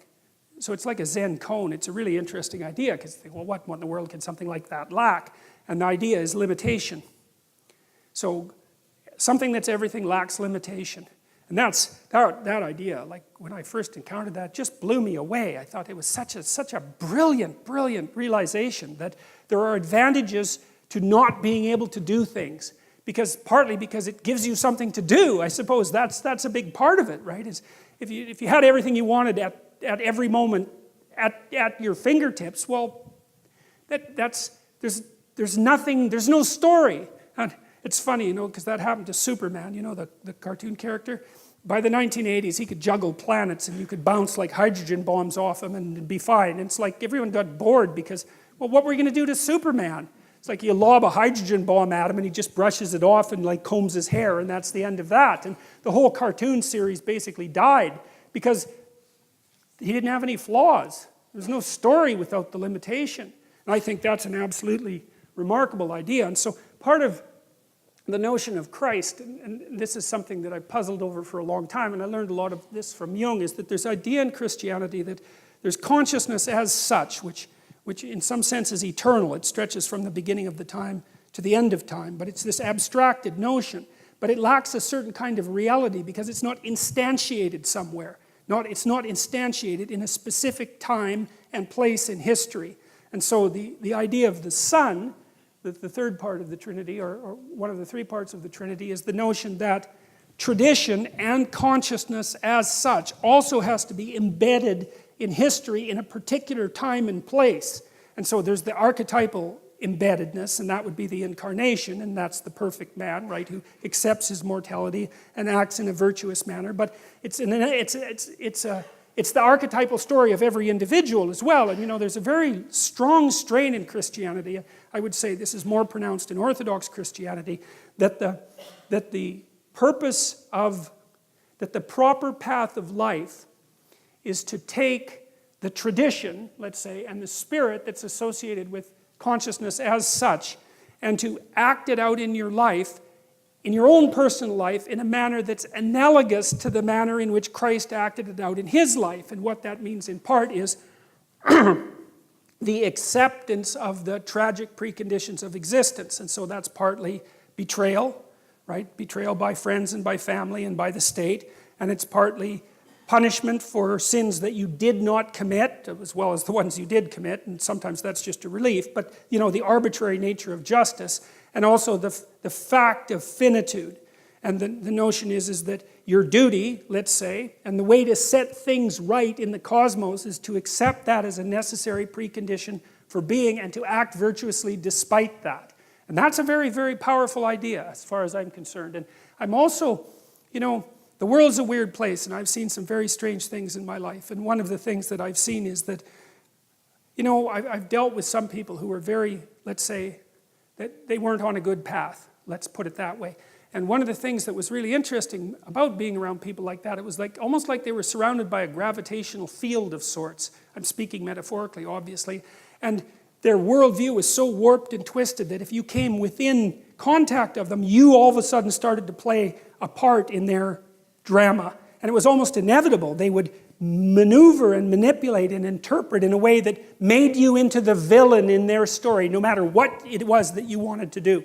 And unless you've encountered something like that, and many of you probably have, you don't know how powerful a pull that is. And so it's certainly possible that someone can act in like a gravitational object and bend things around them to fit their narrative, their unhappy and tragic narrative. But I've seen the opposite too, where people who were aiming upward with the best of their ability, and because of that, they had a positive effect on the people around them, and that ordered things around them in profound ways. And I think it's an open question, the degree to which the cosmos would order itself around you properly if you got yourself together as much as you could get yourself together.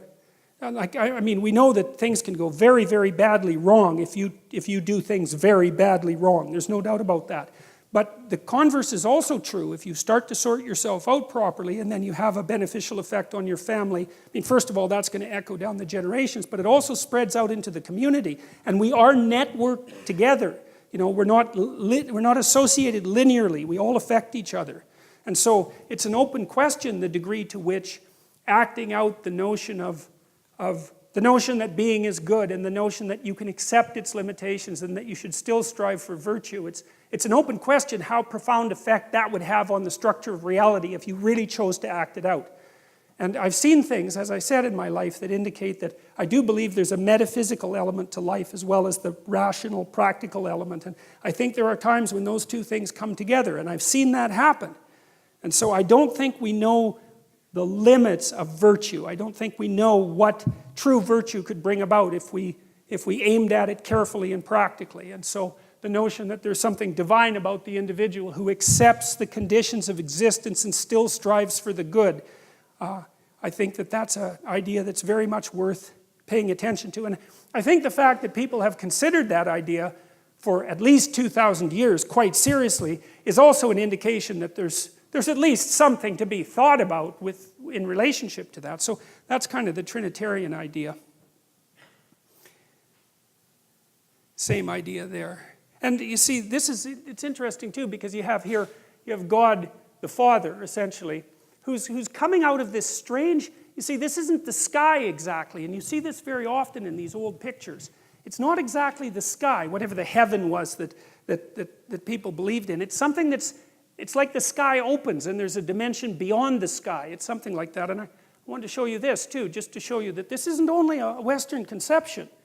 And it has something to do with mystical experience, because there's a bodhisattva. It kind of looks like he has a hat, but that's not a hat. That's a whole bunch of bodhisattvas going back to eternity, right? And this hole in the sky here is like a hole into time, and these things are recurring across time. It's the eternal recurrence of this redemptive archetype, and the sky opens up, and you can see that thing recurring and recurring and recurring. Same idea is basically, that's the blue Buddha, who's a healing entity, sitting in a mandala, which is like a representation of paradise. And it's the same idea. It's like reality opens up and reveals this image of perfection. And so it's a universal conception. And I think it's a representation of the possibility of the metaphysical and the physical coming together in some sort of communication. It's something like that anyways. And I mean, you have to remember that there's absolutely no doubt that people have metaphysical and religious experiences. That's an absolute fact. You can induce them chemically. You can induce them electrochemically.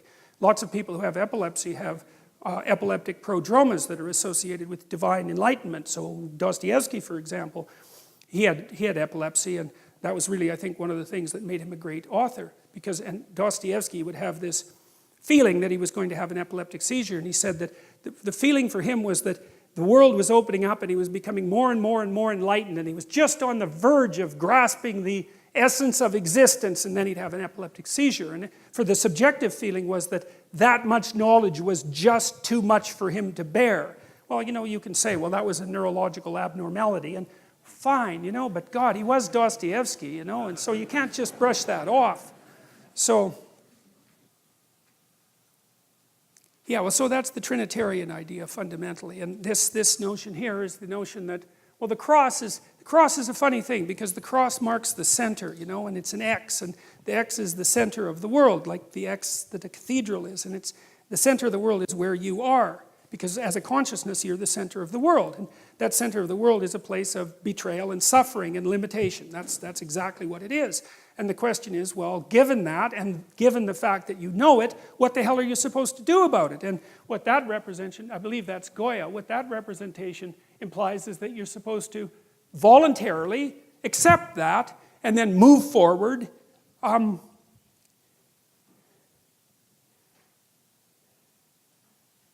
in good faith and with courage, that's the notion, and that you're supported.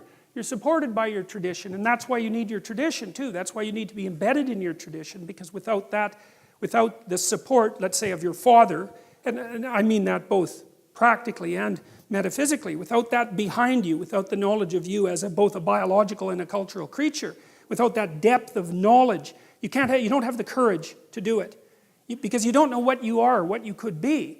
And so without that, because you're a historical creature, what students ask me sometimes, why study history? It's like, well, because history is about you, that's why. It's like, history tells you who you are. You can't tell who you are because you only live a little while. How the hell can you figure out who you are? So you need all this collected wisdom and all this dream-like information and all this mythology and all this narrative to inform you about what you are beyond what you see of yourself. And you're pummeled down and people picked on you, and there's 50 things about you that are horrible, and you've got a self-esteem problem, and you're sort of hunched over, and you've got all these problems, and so it's not easy to see, let's say, the divinity that lurks behind that, unless you're aware of the heroic stories of the past and the metaphysics of consciousness, let's say. I don't think that you can have the courage to regard yourself as the sort of creature that can stand up underneath that intense existential burden and move forward in courage and grace. And of course, that's part of the reason that I'm talking about these biblical stories, and it's 9:30, so we're going to have to stop.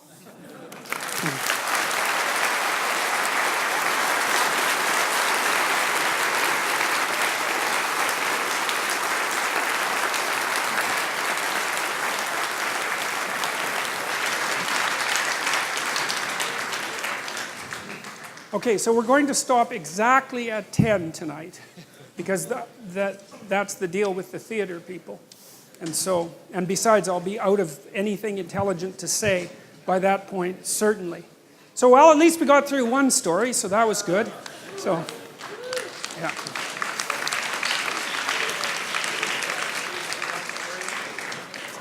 Okay. Let's give everyone like just a few seconds to settle down, and everyone who wants to leave can leave.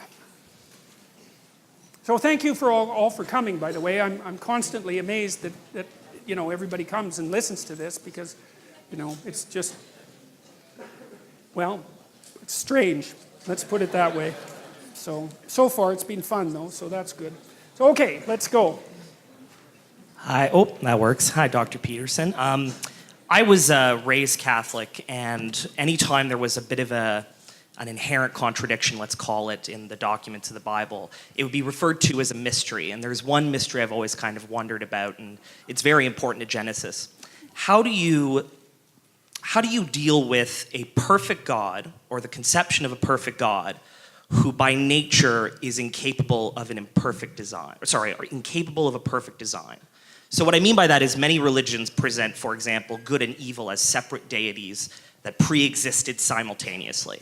What's interesting about Christianity is that Lucifer, the embodiment of evil in the Christian religion, is an outgrowth of God, and is sometimes, Milton, for example, presents him as a rebel against his interpretation of God's tyranny, right? Another example, we didn't touch on Eden today, but in paradise, a supposedly perfect garden, a perfect design, is infiltrated again by that evil outgrowth of a so-called perfect God. So from a psychological perspective, do you think there's a significance to this presentation of perfection, yet the contradictory flaws that are sort of naturally part of that perfection, quote unquote? Oh, so good. That's a good, simple question. We're starting good. See, Carl Jung, he was kind of Manichaean in his approach, and he tended towards thinking that evil, in some sense, was a separate entity. And I thought about that for a long time, because there's a potency about evil that just can't be brushed away. And I mean this most practically, as I've said, like for people in my clinical practice, I've dealt with many people who are touched by malevolence, and there's no other way of stating it properly. And this happens a lot to people who have post-traumatic stress disorder. Like, they encountered someone that wanted to hurt them for the sake of hurting them. It wasn't some misunderstanding. You can forget about that. It wasn't that at all. And so to deny the reality of evil, in some sense, I think is the ultimate in naivety, even though it's a word that you won't hear used, for example, very often in universities anymore. But I just can't understand that at all. But I thought about that a lot, and so I'm going to kind of answer that question by hitting it scattershot. The first thing is that there's an idea, and this happens in Milton, that comes across in Milton, that distance from God is hell, right? That hell doesn't actually have any, it's ambivalent in Milton, but the fundamental claim seems to be that the farther you get from God, the more it's hell. And then there's another idea that Milton's Satan, who's Lucifer, the bringer of light, right? He's God's highest angel, gone most wrong. And I kind of think about him as the spirit of rationality, of intelligence. It's not because I'm not an admirer of intelligence, because hooray for intelligence, but one of the things that Milton seemed to cotton on to before the rise of modern totalitarian states was that intellect has the capacity to fall in love with its own creations and to elevate them to the highest place, which is basically a totalitarian claim. It's like, what I know is everything that needs to be known, and if it was only manifest in the world would become a utopia. And I also think that's, and we'll talk about this next week, I also think that that's the core idea behind the Tower of Babel. Remember, the Tower of Babel is raised by human beings so that the pinnacle will hit heaven. And so it's the idea that we can build a structure that makes the transcendent unnecessary. And so, okay, so there's those two things. Then there's an idea of free will that's associated with it too. And it seems to me that in order for there to be good, there has to be evil. And so I think the answer is something like this, is that in order for there to be being, there has to be limitation. In order for there to be good, there has to be the possibility of evil. I think the right path is to exist such that the possibility of evil remains open, but that you choose the good. And I don't think that evil per se is built into the structure of the world. I do think that that's human. I think that evil is human. And I think it's understandable. I did a lecture that's online about the distinction between evil and tragedy. And tragedy seems to be built into the structure of the world, and perhaps you can blame God for that. I mean, it doesn't seem to me that it's your fault that there are earthquakes, for example. But it is not obvious to me either that it's tragedy that takes the spirit out of people. I think that human beings are actually equipped to deal with tragedy, but we're not equipped to deal with malevolence. That destroys people. And so I think that metaphysically speaking, the world is structured so that people have a choice between good and evil. So then the next question is why do we have a choice? And that's where my knowledge runs out. Like the alchemists, for example, speculated that, and the Orthodox Christians also follow this line of reasoning, is that human beings in some sense are furthering creation by our actions and by our choices. And I think there's something to that. It's like creation is unfinished in some sense, and that we're participating in moving it in whatever direction it is that we want to move it. And part of that is that we have free will, and part of that is that we have the choice between good and evil. And that's also all associated with the significance, and maybe the cosmic significance of our lives. And that strikes me as plausible. And I think the weight of responsibility that people feel existentially is an indication of that. So that's about the best I could do with that. And it seems the way you're describing it, it's built into at least the text that you presented, because one of the other things I'd noticed was God consistently describes creation as good, right? Mm-hmm. He creates light, it's good. He creates dark, it's good. Oh, okay. After he creates things, he announces that he creates man and woman and announces that they have dominion over those things and can use them. Yes. And it might be something lost to translation, but that is described as very good. Yes. As soon as that dominion is brought into existence, yes, right, exactly. It might speak to that notion of furthering yes, creation. Well, and here's something interesting too, and we'll develop this a lot, is that, you see, when Adam and Eve eat the fruit, the snake gives them the fruit, the first thing that happens is their eyes are opened, okay? And to me that means that, well, they've woken up, right? There's been an increment in their consciousness. And the next thing that happens is that they recognize that they're naked. Okay, and to recognize that you're naked is to recognize that you're vulnerable. And human beings are strange creatures, because most animals are like this, and they're protected, but not us. Like, our most vulnerable parts are displayed for harm and for everyone to observe, right? So we've got that sort of bipedal self-consciousness built into us. But what's really interesting is that when Adam and Eve realize that they're naked, it's the same moment that they know the difference between good and evil. And I just ground away on that for years, trying to figure, what's going on here? What's the relationship between consciousness, knowledge of nakedness, and the knowledge of good and evil? And then I think I figured it out. I think it was that, you see, when you know that you're vulnerable, and they also develop knowledge of death, right? So there's deep knowledge of vulnerability, and they get embarrassed about that. They cover themselves up, right? So that's culture. So it's a very profound shock for them to recognize that they're naked. It even makes Adam hide from God. And then they develop the knowledge of good and evil. Well, I think it's because, you see, human beings have this peculiar capacity that no other creature has, which is, I know how I can be hurt. Because I'm aware of my own limitations, painfully aware. And now, because I know how I can be hurt, I know how you can be hurt. And I can take advantage of that. And that's, I think, how evil enters the world. That's what it looks like to me. It's like, I've got this expansion of knowledge. It says in Genesis that gives people another attribute of divinity, knowing the difference between good and evil. It has nothing to do with animals, and it has nothing to do with Adam and Eve prior to having their eyes opened. But the cosmos switches when that self-consciousness manifests itself. And that's when the possibility of evil enters the world. It's something like that.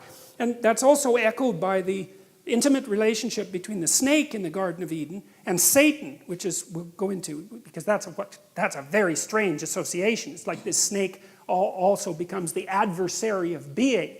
And I think that's, I'll jump very quickly into that, but I think that's because, you know, there's the snake that bites you in the jungle, and then there's the snake that lives in your enemy, and then there's the snake that lives in your family if you've banished the enemy to the Netherlands.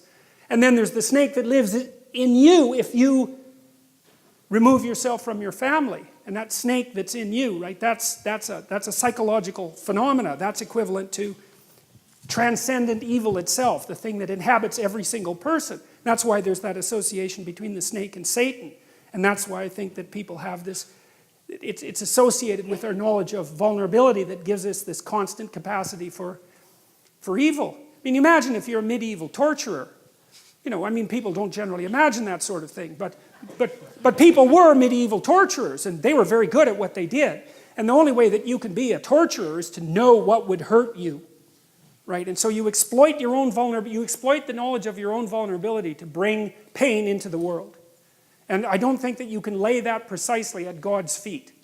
Now, people have been arguing about that for a very long time, but my question, the question for me that arose from that is, all right, fine, like tragedy, you can lay that at God's feet. Well, if we didn't bring additional evil into the world, could we tolerate the tragedy of being without becoming corrupt? And I think generally the answer to that is yes, because I've seen people react quite heroically to the arbitrary burdens of their life. But malevolence, man, that lays them low. It lays them low, and it seems to be nothing but a destructive force. And I do believe as well, and I think you see this in the Cain and Abel story, that the root of malevolence is the desire for revenge against God for creation itself. And I mean, I've read terrible things written by terrible people trying to get to the bottom of things, and I mentioned the Columbine killers, for example, and it's clear, all you have to do is go read what they wrote. What they were doing was taking revenge against God. They knew that. It wasn't unconscious. They'd been dwelling on this for months, plotting their revenge. And it was revenge against being itself for the crime of being. So. Thank you.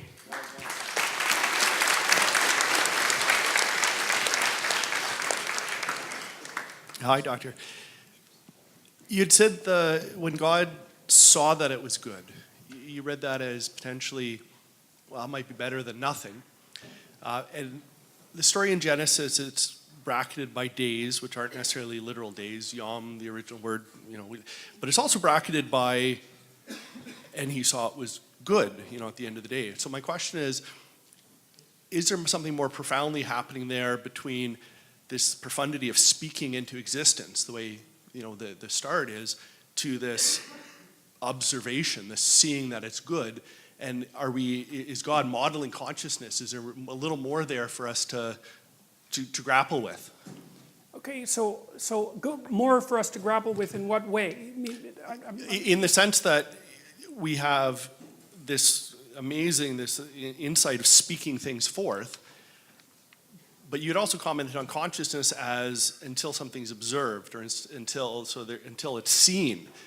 So when God sees that creation was good, is there kind of this bracketing between the bringing forth through through the word, through Jesus? Okay, that's good. I see what you mean. Okay, well, I think what that is that so it's perfectly reasonable from an archetypal and psychological perspective to consider the idea of the word equivalent to the spoken truth. I mean, Christ makes that claim in the New Testament, that he's the truth, right? And embodied. And so then logically you can derive from that the idea that if things are spoken into being through truth, then they're good. And so yeah, I think that association exists. And I think I also think that's in some sense the deepest claim of faith. I believe that because I think you have to make a decision in your life, as far as I can tell, and I think Kierkegaard knew this more clearly than anyone else I've ever read, and that is that if being is good, then an honest relationship with being also has to be good. And then if you have an honest relationship with being, then you're going to speak the truth. And then I think what you have to decide is that if you speak the truth, then what happens is good, regardless of what happens. And that's the rub of faith, and I think that's something that Kierkegaard wrestled with, And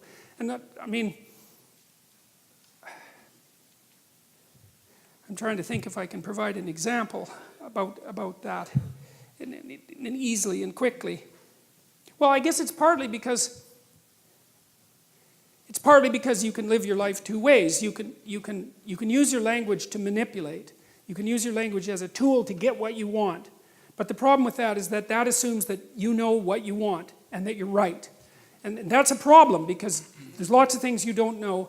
And if you get what you want, you may find A, that you didn't really want it, and B, that you're not the person that started the journey towards that. That happens a lot to people, especially when they use their language in a manipulative way. And so the alternative seems to be, and I think this is one of the lessons, for example, that's laid out in the movie Pinocchio, which happens to be a kind of archetypal favorite of mine, is that part of the act of faith, let's say, and then I wouldn't say Christian faith necessarily, I would say faith in being itself is the decision. It's like the decision that God is good. The decision is, there's no better way to bring better being into being than to speak the truth. And I do think that's echoed. I think that's a very wise observation. I think that's echoed in that first story. First of all, the act of speech, and second, the observation that the consequence was good. So yeah. Thank you.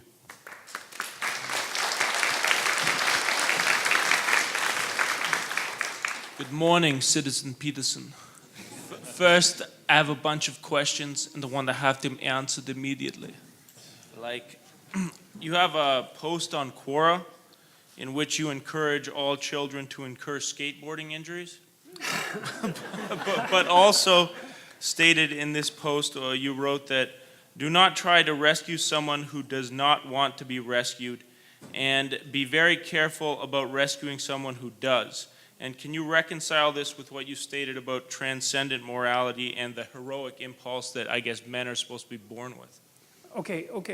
So, well, the skateboarding question is, I have a book coming out in 2018 called 12 Rules for Life, an antidote to chaos. And one of the chapters in there is from that Quora posting, and it's called Don't Bother Children When They're Skateboarding. And it's sort of associated with what I had said earlier about parkour, for example, is that, kids need to go out and push themselves against danger, because that's what life is pushing yourself against danger. And when you see kids doing things that are dangerous but spectacular, then you kind of have a moral obligation to back the hell off and let them experiment with their own mortality, because you can't keep them safe. The best thing you can do is make them able and courageous. And I would say that that's a more difficult lesson, generally speaking, for mothers to learn than for fathers to learn, and that was Freud's fundamental observation, but it's absolutely crucial. And so I've seen kids do, you can obviously be a fool on a skateboard, although the distinction between being a fool and developing yourself is not as clear as people might like to imagine. And when kids are out there with no helmet and doing dangerous things, it's like there's a part of me that, of course, is very worried about it, but there's another part of me that admires it very much, because they're practicing what they need to practice in order to cope with the world. Okay, so there's that. Now, the other one was rescuing people. Yeah. Well, I got this partly from Carl Rogers, because Rogers he's a clinician, a very famous clinician, and he was a Christian missionary to begin with, but he didn't end up that way. But he was very interested in the utility of listening as a means of redemption, essentially. And listening, by the way, is if you have someone that you know that has a problem, the best thing you can often do is listen to them, if they're actually trying to communicate, because people configure themselves through speech. And most people can't think, and I don't mean that in a mean way. I mean the way they think is by talking, and they can't talk unless they have someone to talk to. And it's partly because they're bouncing the idea off them and seeing if it makes sense and seeing how the person responds. So listening is a great thing. But Rogers was also interested in the preconditions for having a redemptive relationship, and that could be a therapeutic relationship or an intimate relationship. And one of the things he claimed was that unless the person was aiming upward, there was nothing you could do about it. And that seemed to be associated with this idea of that initial choice, say, between good and evil. See, once someone comes to therapy, they've already done something. They've already said, I have a problem, conceivably I could fix it, and I need to do something about it. And then, so half the work is already done by the time they show up, because they've already said, well, things aren't as good as they could be, and I could do something about it. The question is, can you do anything about someone who isn't at that state? And my observation, and this is Roger's observation as well, is that you can't. I think you can serve by example, but until the person has decided on their own that they're wrong, and that's why they're suffering, that there's something wrong about what they're doing, and that they want to fix it, I think that even trying to hammer against that often makes it worse.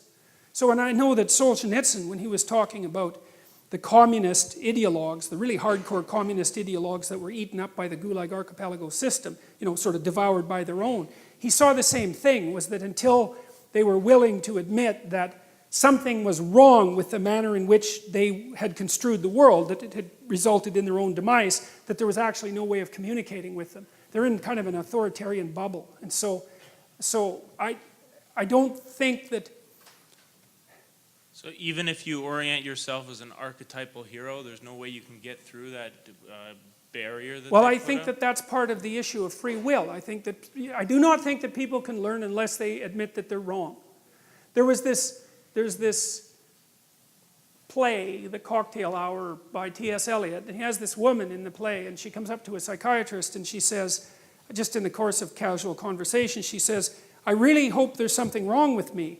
And of course the psychiatrist is a bit taken aback by that, and he says, well, why in the world would you hope such a thing? And she says something like, well, like, I'm suffering, man. Things are not good for me. I'm having a dreadful time of it. And as far as I can tell, there's only two possibilities. Either the world, in its essence, is conspiring against me and I'm doomed because what am I going to do about the world? Like, it's just built into the structure of reality. Or I'm doing something wrong. So I'm really hoping that I'm doing something wrong, because if I am, then maybe I could fix it and I'd stop suffering. And it's something like that. And see, it's also...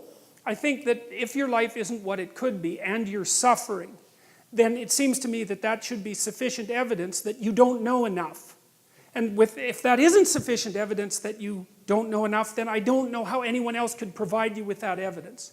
And so I'm going to leave it at that. This is psychological rescue, not like rescuing someone who's drowning, for example? Yes, you can rescue people when they're drowning even if they don't want you to. Perfect. I'll tell you something about that, though. Something interesting about that, and that's relevant, is that, I don't know how many of you know how you rescue someone who's drowning. You do it like this, right? You come to them like this, and you push them away with your foot.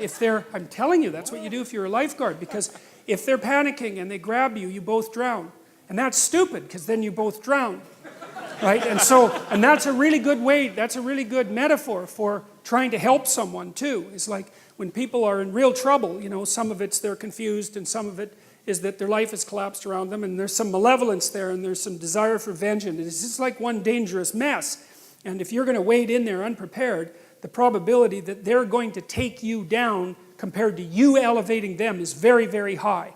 Because you don't even know what your damn psychological stability rests on. You might be saying just because you're lucky and surrounded by sane people, that doesn't mean that you have the psychological wherewithal to really pull someone up from the depths of the underworld, especially if they've also got one foot in hell. So you should bloody well be careful about doing that kind of thing. It's hubristic to attempt it, and I would definitely caution people very carefully about trying to rescue someone who doesn't want to be rescued.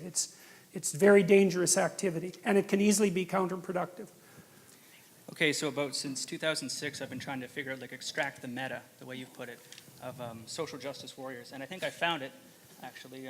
They seem to have this behavior where they nebulize every standard we have. So they take a standard you have that has full of criteria. They say what something is how it is. Like, that's a podium, but it has these criteria within it that make it... Oh, sorry. They take, they do something called nebulization, where they take something, a what, and they dissolve the criteria such that there is no way to say how it is. So you see this now with gender, where someone will say they're a gender, but there's no way to get logically from how they can be that gender, like how you can be an attack helicopter, or a male, or a woman, or something like that.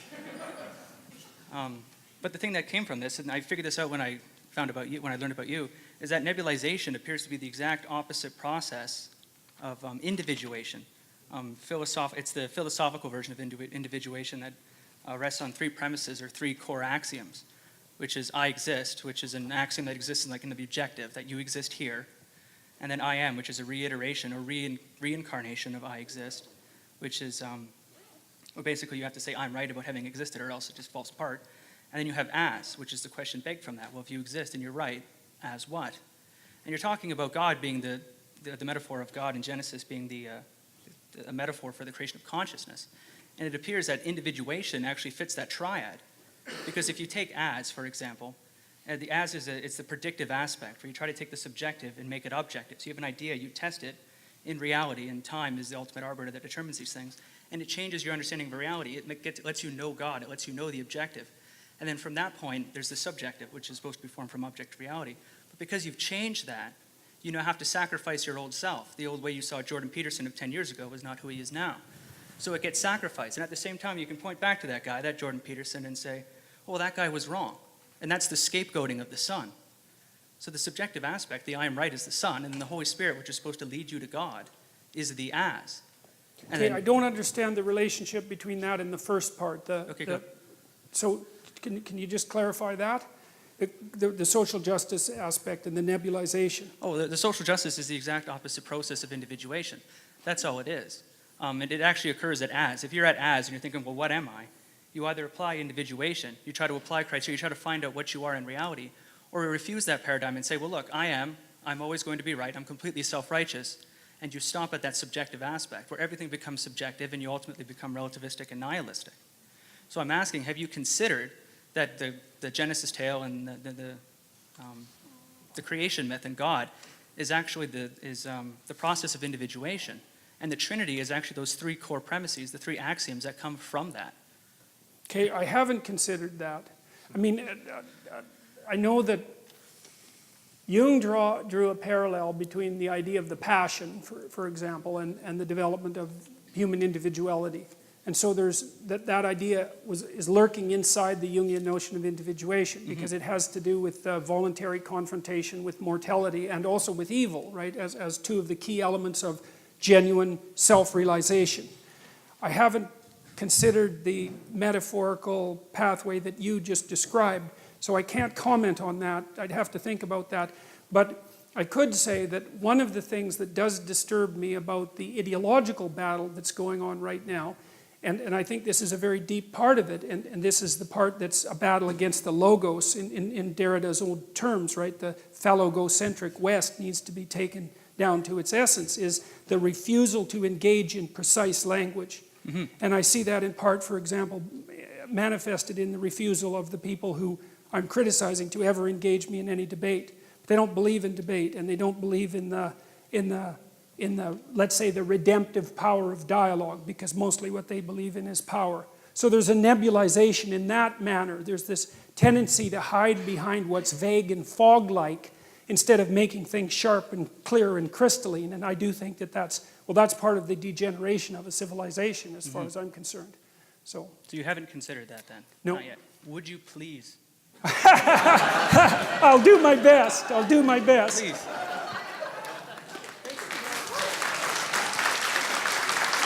Thank you. Oh, thank you.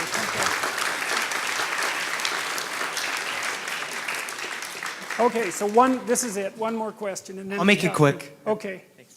Hi, Dr. Peterson. My question is, I know you stated in the last lecture that the importance for setting aims in life and to kind of have goals to work towards, right? So my question was, how do you do that if you don't know where you want to go? Because that's kind of where I got stuck on your future authoring program. Because okay, that's a good question. That's a really good question. I think it's echoed to some degree in the structure of the biblical stories, and in this manner. So there's this notion in the Old Testament that morality is following a sequence of prohibitions. There's a bunch of bad things you shouldn't do, and then basically you're good enough. And I think there's wisdom in that. I think that's kind of where children start, right? I mean, I love children and all that, but they're crazy little creatures, and they need to be, civilized. And partly what you do is you lay prohibitions on them, and mostly what you're trying to do is lay prohibitions on them for the behaviors that, if they manifested, would make their life miserable. So I have another chapter in this book that I'm writing called "Don't Let Your Children Do Anything That Makes You Dislike Them." And the idea there is that your job as a parent is to help your children become the sort of 4-year-olds that adults genuinely smile at when they come into a room, because that makes the entire social environment both truthful and welcoming. And so your job is to make them desirable social beings, and a lot of that is prohibition. Okay, and there's this ethical transformation. It happens to some degree in the tradition of in the prophetic tradition, where there's a spirit that seemed, in some sense, to rise above the law. But there's a real transformation between the Old Testament and the New Testament, because the Old Testament is prohibition, and the New Testament is, well, here's the good things you do once you're more than merely prohibiting yourself from impulsive sin, let's say. There's a positive good to be accomplished. Well, you might say, well, I don't know what the positive good is. Fair enough, man. So this is why this thing that I've said to people has become this crazy internet meme, but that's to clean up your room.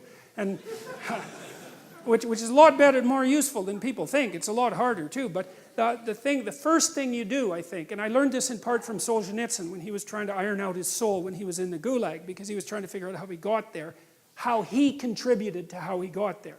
You know, not Stalin and Hitler, even though they were kind of to blame, you know, but there wasn't much he could do about that.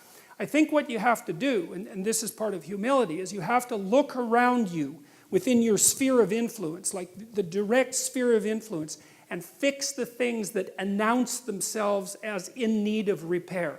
And those are often small things, you know, and they can be like your room. Put it in order, because the thing is, it isn't exactly so important that your room is in order, although it is. What's important is that you learn how to distinguish between chaos and order, and to be able to act in a manner that produces order. And in most households, there's 100 things that could be done to just make it less hideous and horrible. And so practicing that it's a real useful form of meditation, and it's also, I think it's a divine act, because you're taking chaos. And you know, if you pay attention even to a room, it's so interesting, and I learned, because I've renovated many places now and tried to make them beautiful, and one of the things that I've really learned is that even if you own a structure, unless you've investigated all the nooks and crannies and cleaned them up and put your own imprint on them and made them yours, they're not yours. The mere fact of physical ownership doesn't make them yours. You have to establish a dynamic relationship with the objects before they're actually yours. And I think you can do something as simple as just sit on your bed and think, okay, there's probably like 5 things I could do today so that tomorrow morning is slightly better than this morning was, or at least I'm not falling behind. And those will usually be, it's like having to eat a toad in the morning, right? It's like, it's not going to be something you want to do. There'll be things you're trying to avoid. They're snakes, essentially. But if you ask yourself, like you're asking someone, which I think is a form of prayer, if you ask yourself, instead of telling yourself, you know, what is it that I could do to set things more right today, that I would actually do? It's usually some small thing because you're not that disciplined, you know. Then you can go do it. And then you put the world together a little more when you do that. And that spreads out. But you also construct yourself into something that's better able to call order forth from chaos. And that makes you just incrementally stronger. And then the next day, you can maybe take on a slightly larger task. And like, you get the benefit of compound interest if you do that. It's a tremendously powerful technique. And I think if you do that, at some point, instead of just having to fix things up that are not good, you'll start to get a glimmer of the positive things that you could do, you know, the positive things that you could do that would actually constitute a vision. And that's what I would recommend. Thank you. All right. Good night.